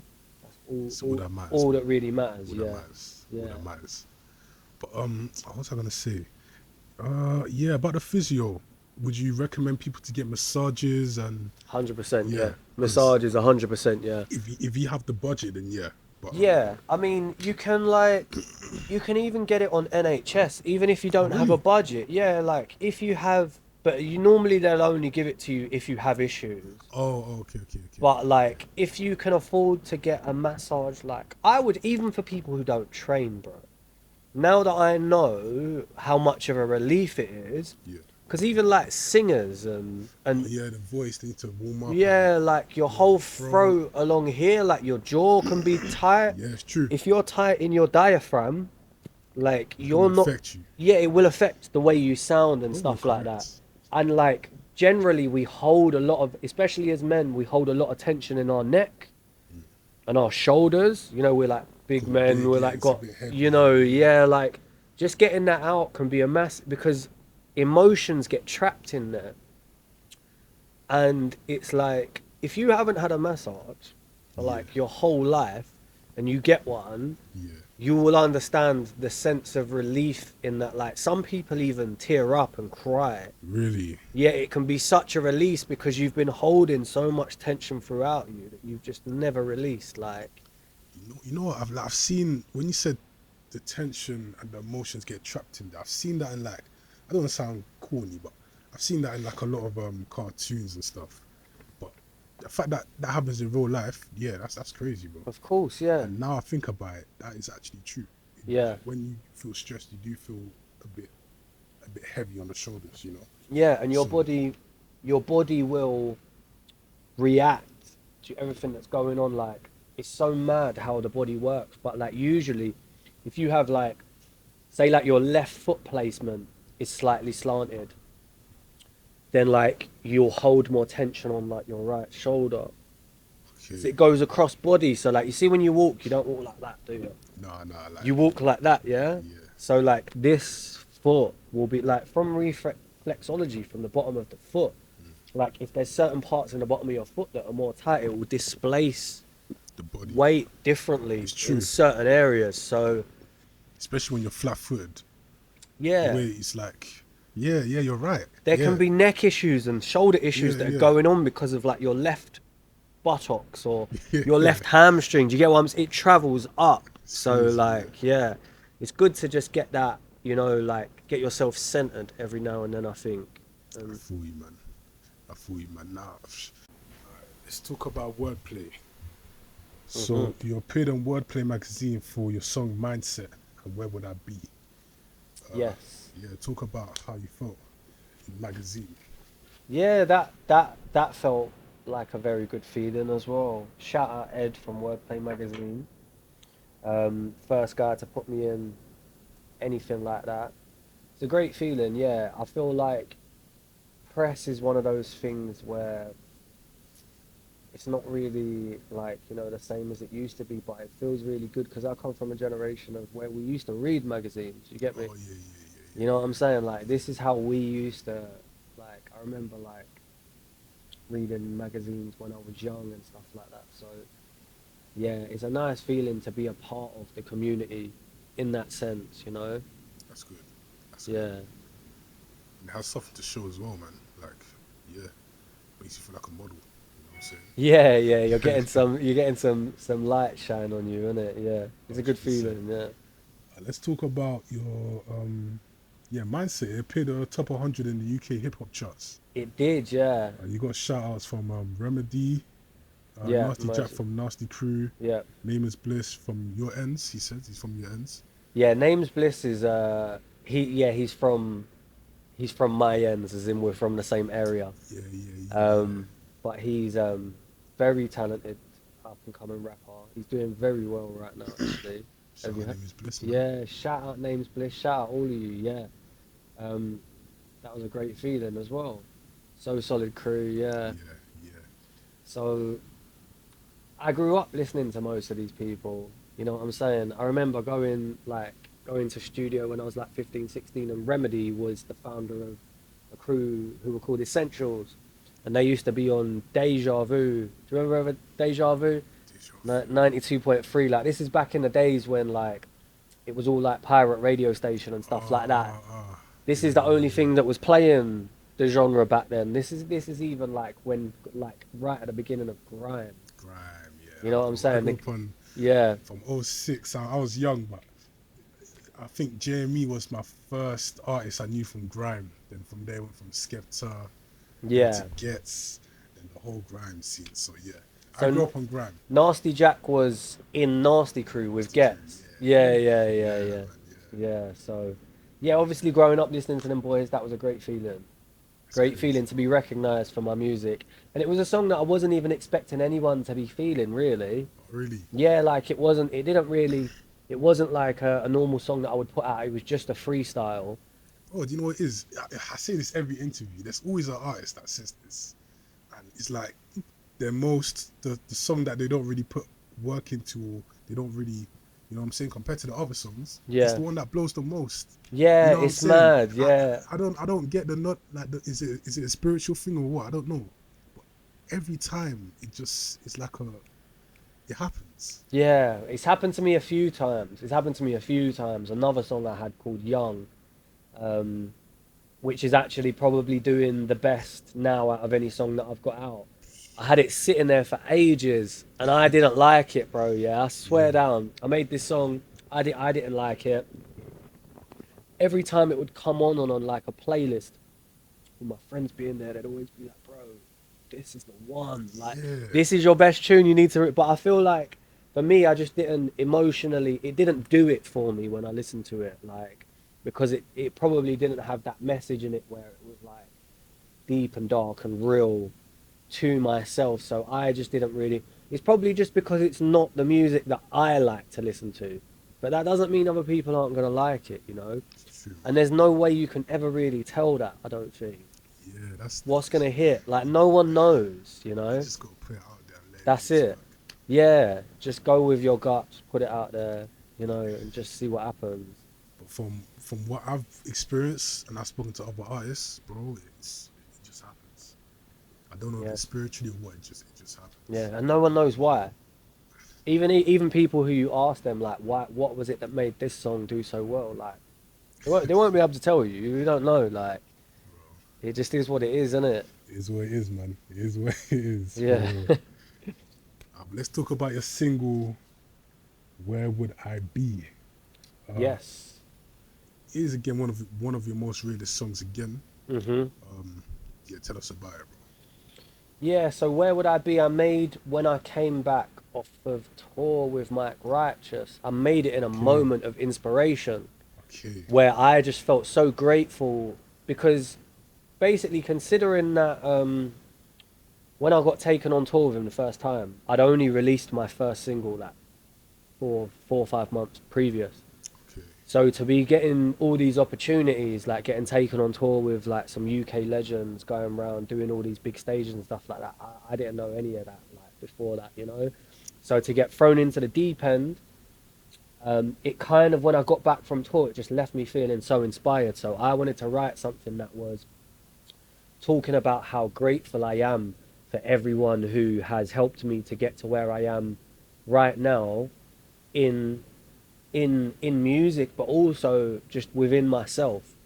Like, so I talk about all of my people that are in my life, whether it be music affiliated or not, just the people who have given me something that I've been able to take with me, you know, gain experience from whatever situation. So that's really what the song was about. And I think more than even what I said in that song, it was the way that I delivered it that people really felt. And that's what counts the most, the way you deliver the song. Yeah. And you can even hear at one point when I deliver that song that I'm crying.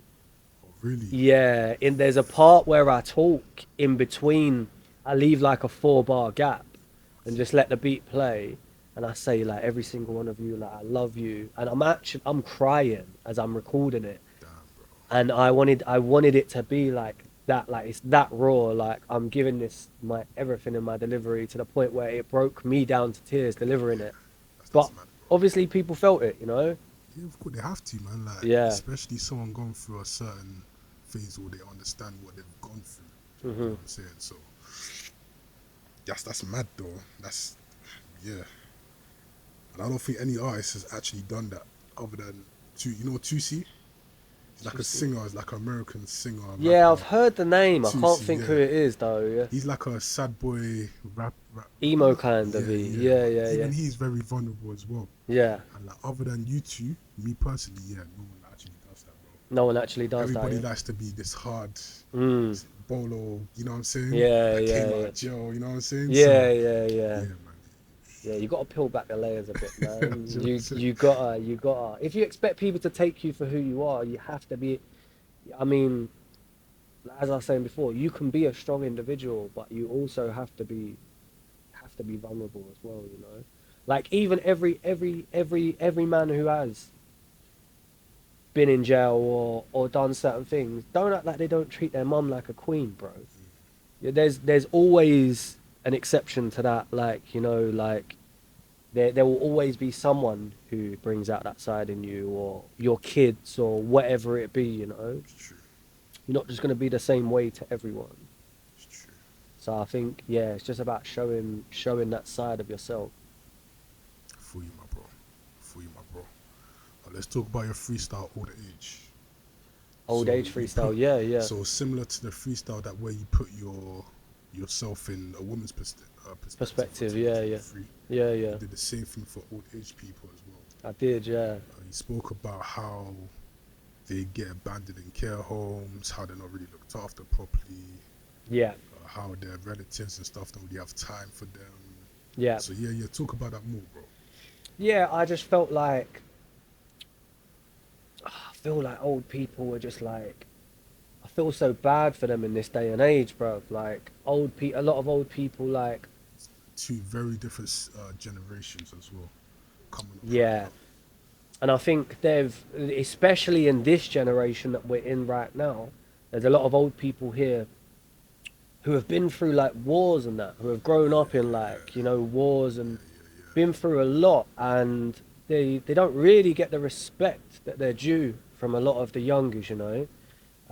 So I just felt like it was something that I wanted to highlight on, because it's something that not many people are talking about, you know, like, and I see it where I, you know, like where I do my electrical thing. I've done a lot of work like in hospitals firstly and in care homes and stuff like that.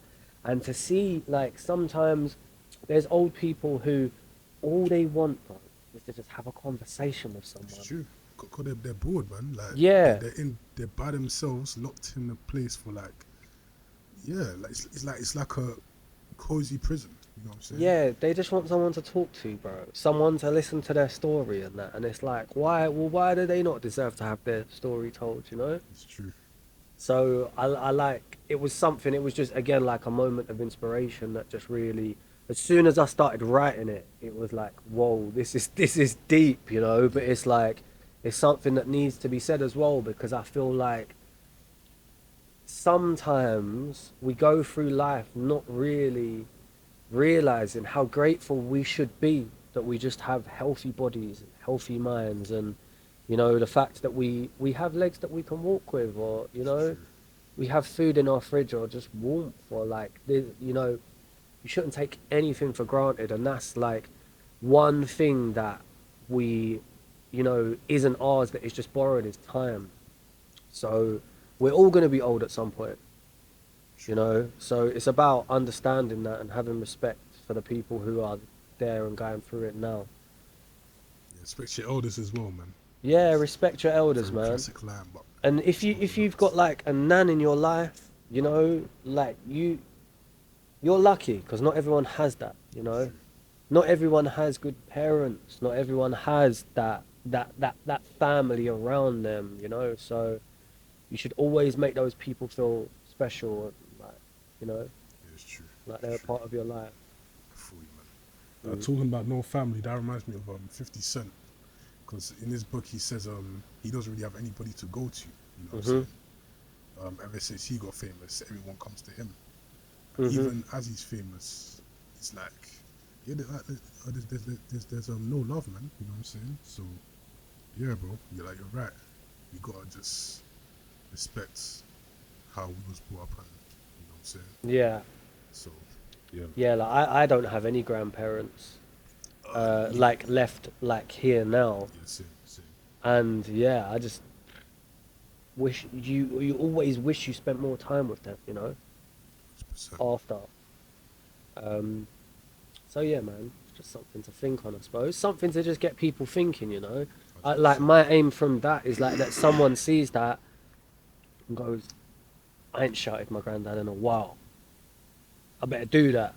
Do you know what I'm saying? Like that's what the switch I'm trying to flick in people's minds. Like, don't be forgetting about people, you know. Right, bro. You're right, bro. Yeah. What's your relation to Les One? Lens one. You guys are like a duo, kind of, man. Kind of. Yeah. Lens is just my bro. He's my bro.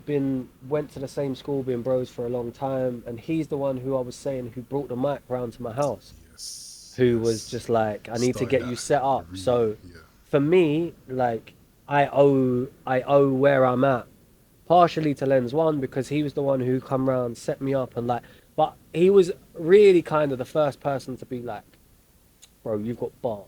Like, you're good, innit? Trust me, like, put your stuff out there. And he was the guy giving me a little nudge, because he'd already been doing it from a long time previous, like, Okay. releasing music constantly. So he was the guy who I had there, who was, like, a good friend of mine, who just helped me, like, get into it myself. So our relationship is, we're not necessarily a duo, although we do make a lot of music together. Just because we're such great friends, like there's not many people who I can just chill and vibe with and just like, and that's how you're gonna get the best music out, you know. True. Especially when they're not on the same wave, you know. Yeah, Something exactly. to add on to your progress. Yeah, and he's an all right rapper as well. I'll give him that. No, I'm joking. He's pretty decent, man. He's a pretty good rapper. That's Yeah, good, man. man. That's good. I'm That's good. lucky to have people like that around me. You know what I'm saying? Good influences. Yeah, I'm jealous, man. Like, yeah, man. I wish I had people like that around me as well. Like, Otatski, Adrian, my manager, Hota, everybody that works here, but like true friends, that people from my childhood, nah, man, they're just women partying. It's like they don't want to grind, man. Mm. I Yeah. understand, like, you're young, have fun when you're young, but for me, it's like build when you're young and have fun when you're like, men get better when they're older. Yeah, Yeah. that's what my mentor told me. So I'm Yeah, like, yeah. yeah, I'm just We're into that. like a fine wine, That's what I'm saying, us men, man. innit? We just Yeah, get better with age, bro. bro. No, I feel you. I was on exactly the same wave as you growing up. Like, I just wanted to get my head down and make money, and I feel like that's why was such a big part of why I didn't start music again until later, because I was so busy with trying to build a future for myself and trying to build a situation where I'm comfy. Like, I don't necessarily need to go to work today because, my bills are paid and stuff. And that getting my time back, which I only really got back once I built businesses, I bought properties, Yeah, and it gave me like a bit of a passive income yeah, where like I don't really need to necessarily like get up and say like go out of the house and go to work like to earn money, and that allowed me back my free time, which is really what has allowed me to dive into the music. But also like you need money to invest in yourself true. in this industry. But I was definitely on the same wave as you, man. um, yeah, I just always thought work now and just like enjoy yourself later. That's exactly what I'm doing now, man. Yeah. Yeah, I'm trying to be on where you're at now, man. Have that longevity, that money there, just chilling, Mm. go to work when you don't have to go to work, and passive income. That's what I'm trying to do now. Freedom, innit? Freedom, Freedom to do what you want. 100%. I'm sure you'll get there before me, bro. Don't the, worry. the plan's there. I'm just Yeah, trusting the yeah. plan process. That's it, man. Just roll with it, G. Trust me. I appreciate it, bro. I appreciate it. Tell us, your home studio. Yeah, home Mm. studio.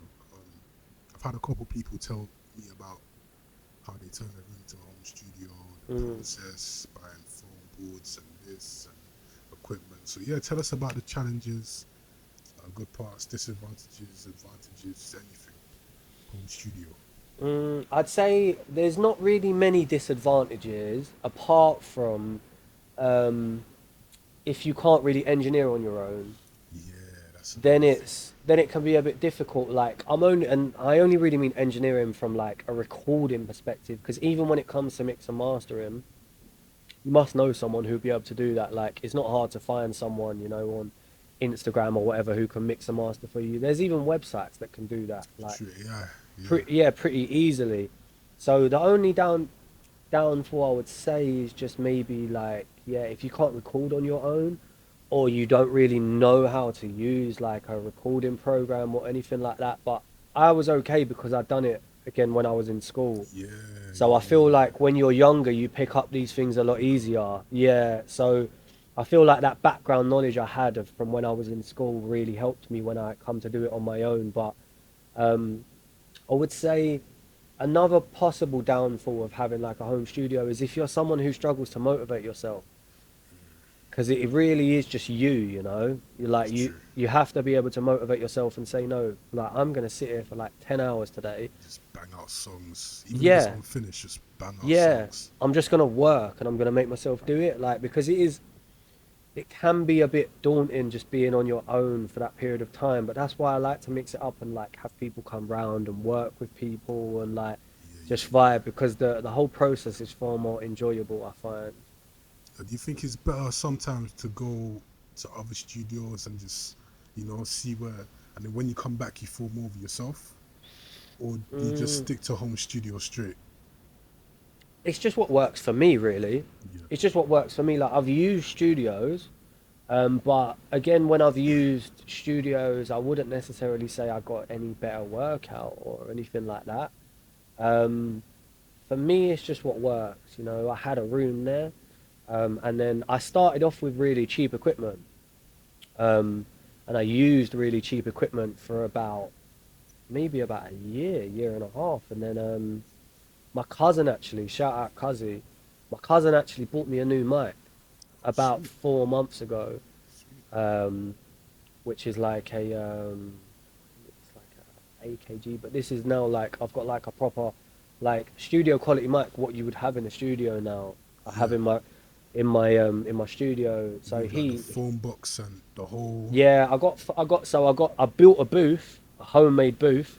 Okay, okay, Yeah, so it's just like it was just like a slidey wardrobe okay. with like just That's wood lit. round Yeah, it. I Yeah. saw. You have your little LEDs and stuff, right? Yeah, Yeah, I so saw. I Yeah, literally, it's still got like the slidey door there, that's lit. but we just got like loads of these, just foam packed the inside of it.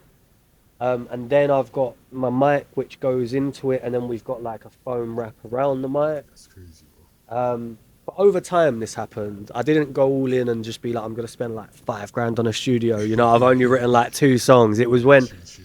I got what I needed to get started, and then when it was like, right now, you know, we got people listening, we're starting to get views now.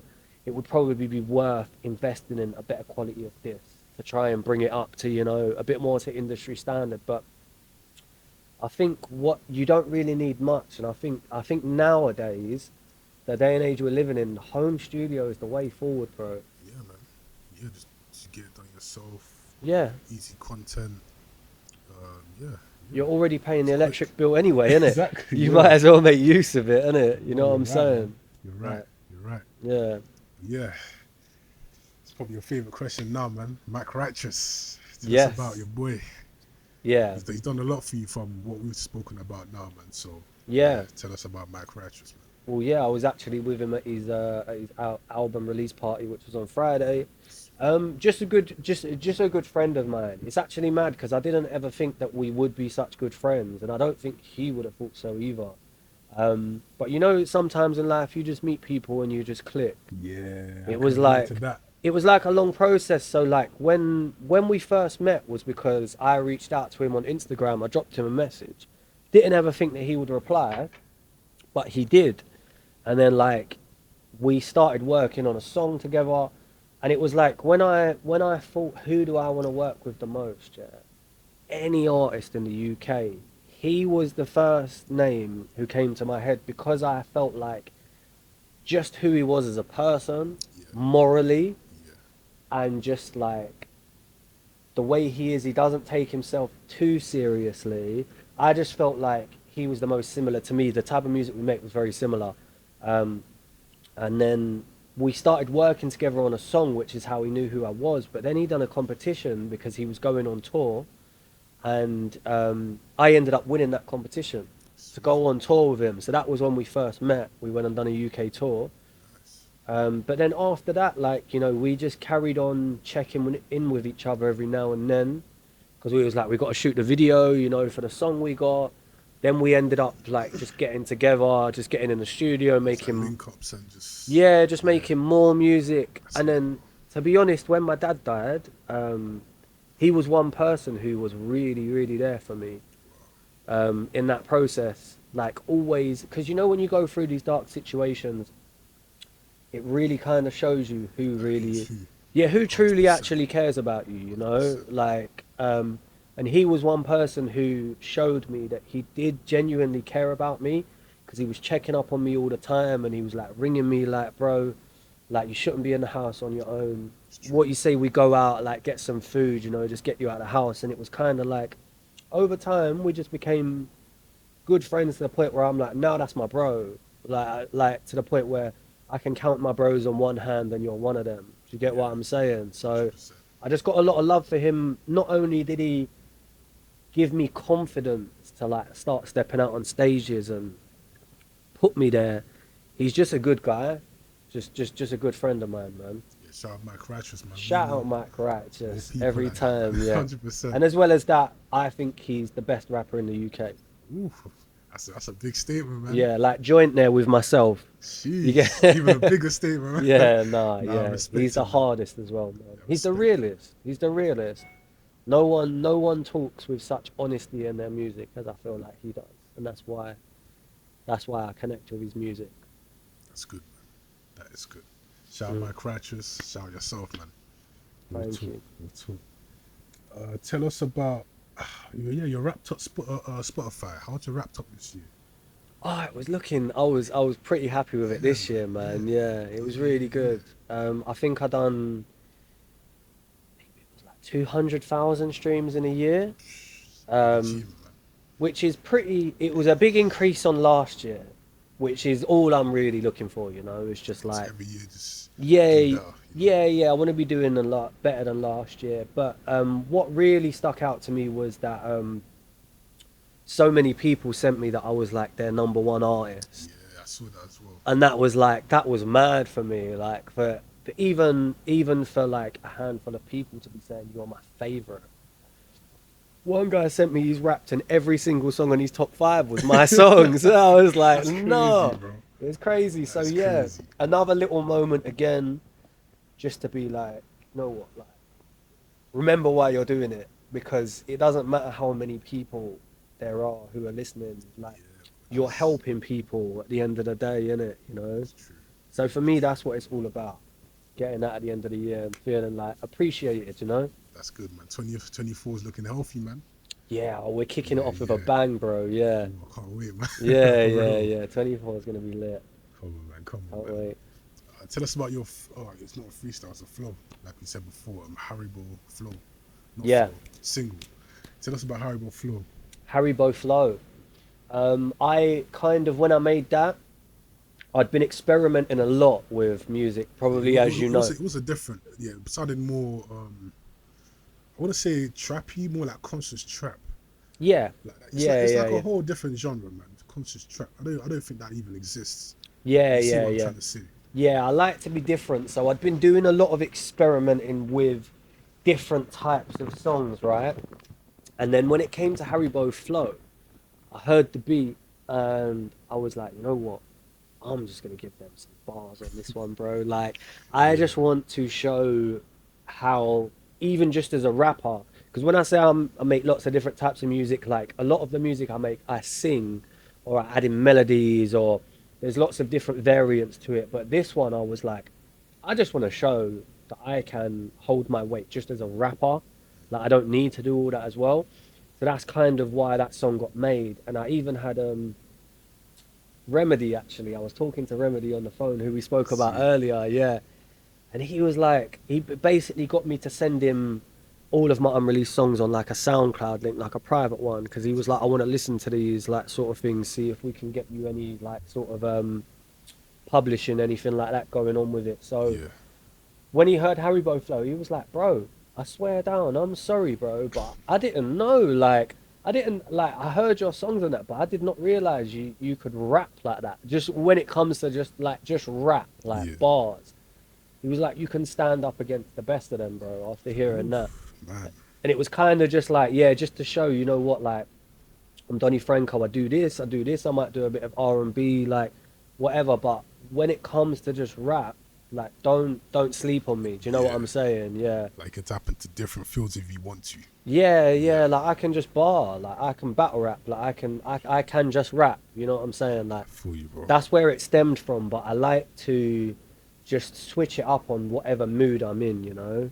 Like, Yeah, so you should do that as well, man. Keep people on their toes, you know. that's it. Yeah, I never stay 100%. in one place too long, you know? That's Outstay good. my welcome. 100%, man. 100%. Oh, Yeah. you also had a song where you spoke about your ex. I don't think it's on here, but you spoke about your song, Falling, Fallen. Yeah, Fallen. falling, yeah. Yeah, yeah. So was that like is that like a story or is that like a true story? Yeah, yeah, yeah. It's a true True story. story. It's a true story. It's not about my ex who I was with just previous, but it was a past ex. Past A ex. past ex, yeah, who I found out just done me very dirty. I can relate to that, bro. Can you, Every man yeah? can relate to that. Yeah, 100%. yeah. And that's why I put that song out. Yeah. Because even though it wasn't something that I was going through at the time of when I made it and when I released it, I felt like people could gain something from that because I was speaking on how I felt when I was in that moment, and I still even had voice notes and stuff Yeah. from the from when it happened and stuff like that. The So voice, she sounded like she didn't give a crap. Like she no, just said, no, yeah, no. like it happened, like, you know what, like, and she tried to blame you for something. Yeah, Man, yeah, yeah, yeah. yeah. But yeah, man. Girls be moving mad at times. Some of them, yeah, unfortunately. Some of them, yeah, some of Unfortunately. them. Some women are amazing, some are not that great. It is what it is, bro. Yeah, But yeah, for a song like that, I can definitely relate to that. Every yeah, man has yeah. woman issues, so Mm, yeah, bro. yeah, That's a good song to to pull out for real. yeah, man. But how does it feel to have one of your fans tattoo your name on you? Also, yeah, even when they recognize you on the street, I think you said one time on one of your posts that someone just came onto you on the street and you kind of vented how you was appreciative. Yeah, Yeah, yeah. yeah. So, I think I was at 420 in Hyde Park. oh really? Yeah, and Damn. someone come up to me and was just like, it was just the first time like I'd ever been spotted out by someone. Wow. And they was like, oh yeah, you're Donnie Franko, like you got the song, and it was just like, that was yeah, that was it's a surreal feeling, you know, because obviously the more as time goes on, the more it happens, and I think it has less effect every time. Like you get more used to people just like knowing who you are, and people who you don't know them Yeah. knowing you Yeah. can be quite a scary feeling. But it was one of those things where I said the reason that I said that and shared that story was not to be like, oh my god, like everyone knows who I am now. It was Yeah, more yeah, to yeah. be like, trust me. The reason I'm saying this is because up until that moment where someone just spotted me out and was like, oh, you're Donnie Franko, like I mess with your stuff, yeah. Yeah. I was going through this phase where I just felt like nothing was really happening, and like nothing was really working for me, Yeah. and I was almost like disappointed at like the fact that I wasn't being noticed, or I felt kind of unappreciated. And it was just that one thing that made me think, oh, you know what, like, I gotta keep going, man. yeah, I'm just being silly, man. There obviously is people who are like feeling with it, but it's just good. because it's like you don't always see it happening, you know. Someone could be 100%. listening to your song from anywhere in the world and it's not right in front of you, so you don't really realize it. But little moments like that are little, I suppose, against like confidence builders, you know, that help keep you going. Nah, I feel you, man. Yeah, That's crazy, man. that's why it's a great feeling, because I was almost like, About to like, stop. yeah, Not should I stop, but, quit? like, You just know, like, take a bit of a break. I mean, I say that, and the next day I'd probably be in the studio again because I can't not. Yeah. You know what I mean? But like sometimes you get yourself in these little ruts, and you're like, yeah, it's not really going how I want it to, but it is. It's just like, yeah, sometimes you just need those little reminders. That's cool, man. That's cool, man. Yeah, let's talk about the fan that had the tattoo. Yes. Yeah, yeah. That's that's crazy. Two. Two, yeah. Damn. Two Yeah, that's people, even better, yeah. man. Damn. That's just a real feeling. And, of course, tattoo. Yeah. Of you. Yeah. Ooh, you're living, bro. You're living. Yeah. So someone asked me to sign my name on there. So it was two actually at the same show. Two girls from the same show asked me to sign my name on their arm. They was gonna get it tattooed, right? Yeah. So I was like, all right, cool. Like, I mean, I'm all right with you getting it tattooed, but I don't really want to just like write it on your arm in like a Barrel and Yeah. felt tip. yeah, because Yeah. it's gonna It's be gonna rub rubbish, off. innit? Yeah, Yeah. like it's hard to write like that. So I ended up just like doing my like proper Donnie Franko like sort of signature and like bringing it with me on paper because they'd already asked me to do it, like sort of thing. Okay, yeah. So that they could get a better one, you know what I'm saying? Like, but that is it's a strange feeling, but again, yeah, it's a nice one. It's a nice one, you know. I can imagine, bro. Yeah. Yeah, I actually sent one of them a T-shirt for Christmas. Oh, sweet. Yeah, I think she just got it like last week. Sweet. Yeah, it was just like to say sweet. thank you, you know, That's crazy, for man. being such a loyal fan, to have my name tattooed on you. Like, that's for life. Get me? For real, man. That's what I'm saying. Yeah, That's a yeah. big achievement, bro. For Yeah, real. yeah, it's a nice feeling. That's good, It's a man. nice That's good. feeling. How does it feel to have fans text you as well to give you appreciation?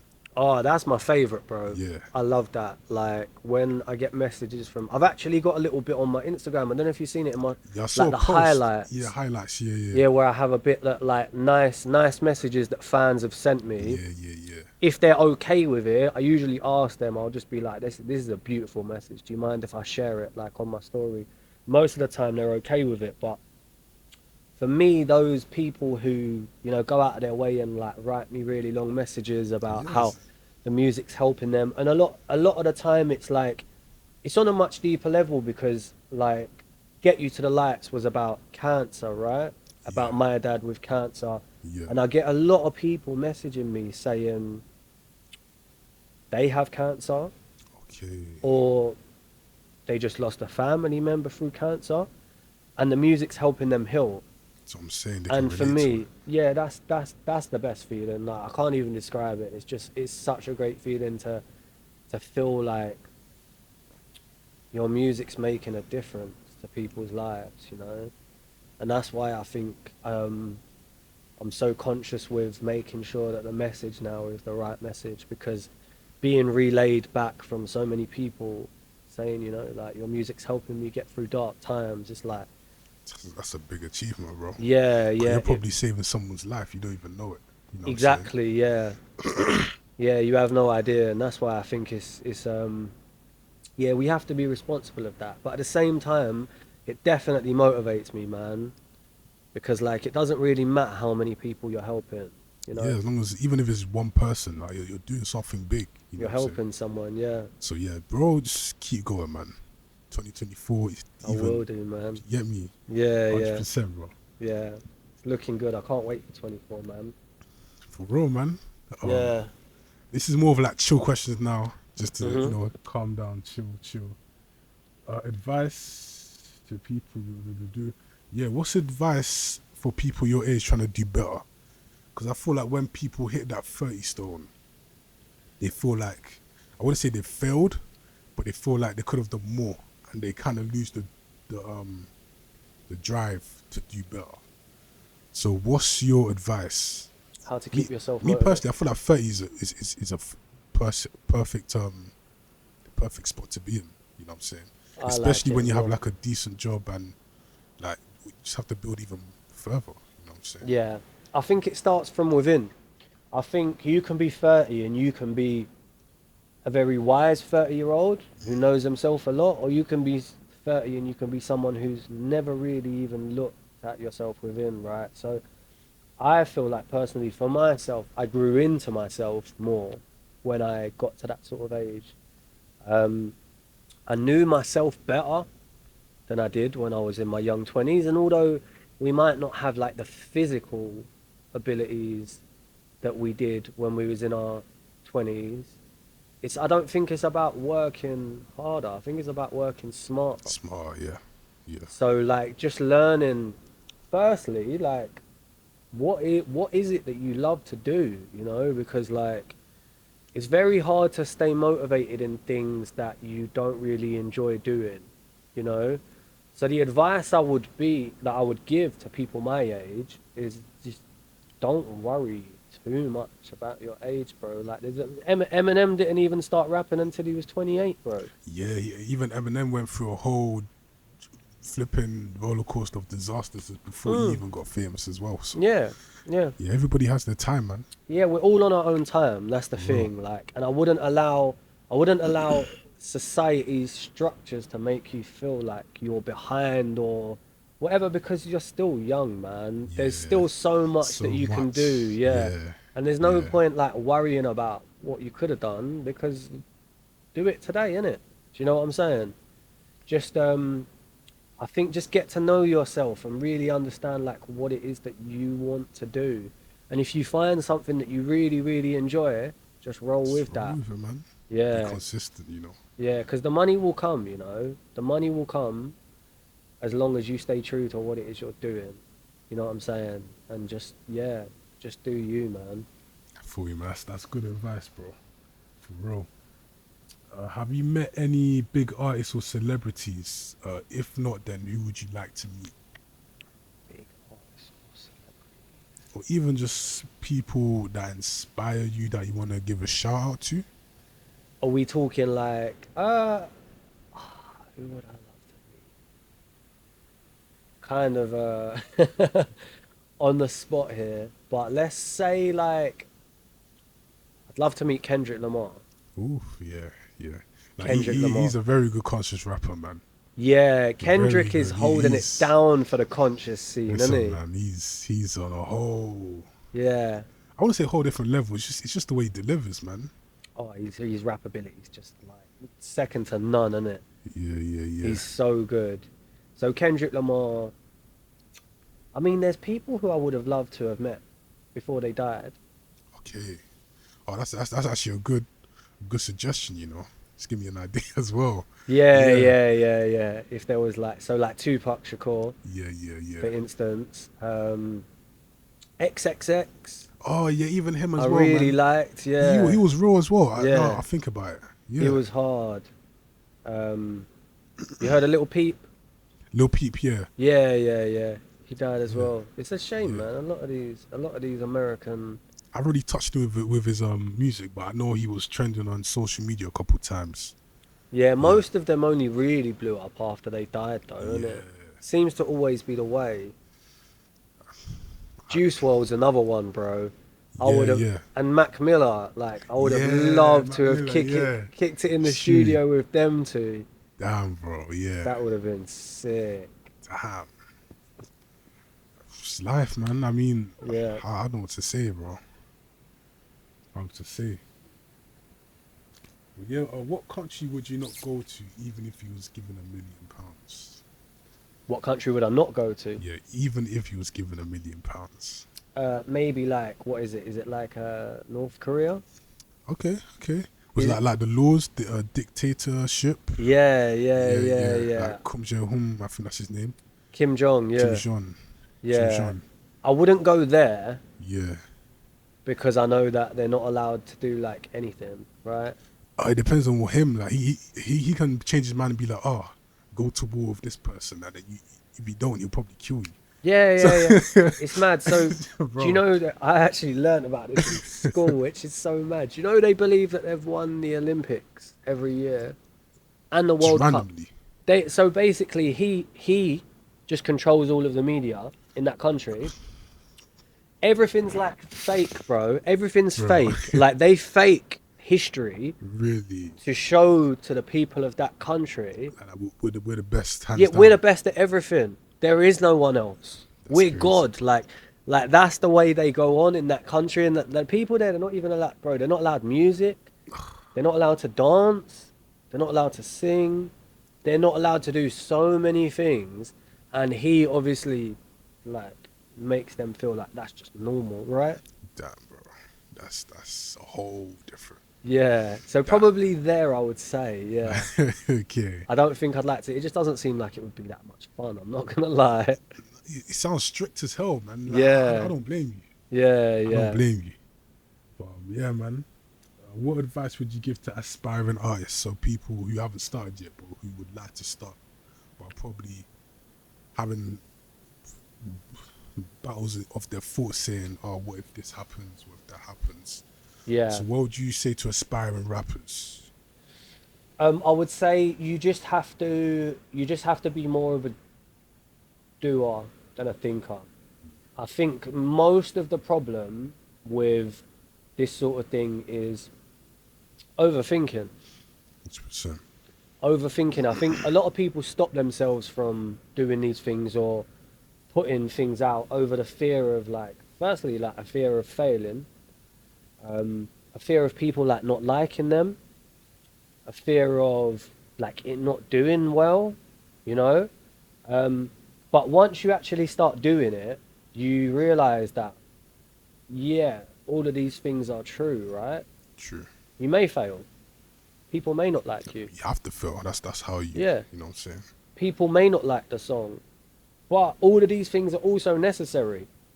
And like I think when you first start, these are the barriers that you see, and you're like, what if, someone judges me by like what I'm wearing, or I don't know, silly little things. But once you've been doing it for a while, you realize, yeah, certain men don't like me. Cool, but that's fine. You don't have to like me. You get what I'm saying? Because I'm not doing it for you. Yeah. I'm doing it for this guy who does, So like, 100%. I would say just make music that you truly want to like, that you make for yourself. Make music that you make for yourself, yeah? And if you do it in that sense, people are going to be more likely to feel it than if you make music because you think people will like it. True. Right? Because that's not you being your authentic self, and people are not stupid. They can see straight through it. Mm-hmm. Do you know what I'm saying? So I would say just be honest with yourself, but just go for it, man. Like, you can... All it really is just overcoming your own fears, and most of the battle is internal. Like, it's just going on inside your head. So I had people telling me when I'd only been rapping for 3 or 4 months, you need to start putting music out now. And I was like, I'm not ready, bro. Like, I'm not good enough. You get what I'm saying? And Yeah. I wasn't good enough. But I was very grateful that I actually did do that, because when I did put music out like that, and then like a year later, I'm consistently putting music out, everyone's like, bro, look how much better you've got. Yeah. And they're happy to be a part of that journey. Do you get what I'm saying? For you, man. And you get used to learning to deal with controversy or people, you know, critiquing your work or stuff like that. Yeah. You get used to dealing with it because it's a part of the process. And after you've been doing it for a few years, when people leave negative comments, or you get a couple of people might say to you, oh yeah, I don't really like your music or whatever, it definitely doesn't hurt like it used to. You know, like first time you ever hear that from someone. So Yeah. I would say just get started with it and just do what you love to do, man, and don't overthink all of the other things. Just be yourself, be authentic, and I think there will be a certain group of people somewhere who will feel that. 100%, bro. Your music is for not everybody, but there's always going to be someone out there that's going to be for your music. No Yeah. matter who it is, you know what I'm saying? Yeah, and no So- matter who you are as a person, Yeah. like, 100%. you know, we as human beings, we like to be liked by people, right? But the nature is, not everyone's gonna like you, bro. It's life. It's just the way life is, right? Yeah. So it's a bit of a harsh reality in that sense, but it is necessary to start putting your music out there and to share it with the world, you know? For you, man. Mm. Well, bro, I think we're done, man. We're done. Yes. Good episode, man. That's a good episode. Yeah, man, I've enjoyed it thoroughly. AntNation, my name is CJ, Donnie Franko Donnie again. You know what I'm Franko. saying? Appreciate you guys, man, for real. You have anything to say, bro, just let Take them care. know. Yeah, no, thanks for listening. I've enjoyed it thoroughly, and thanks for having me on the show, man. That's cool, bro. Big up yourself, man. 100%, man. Yeah, All right. Peace. love.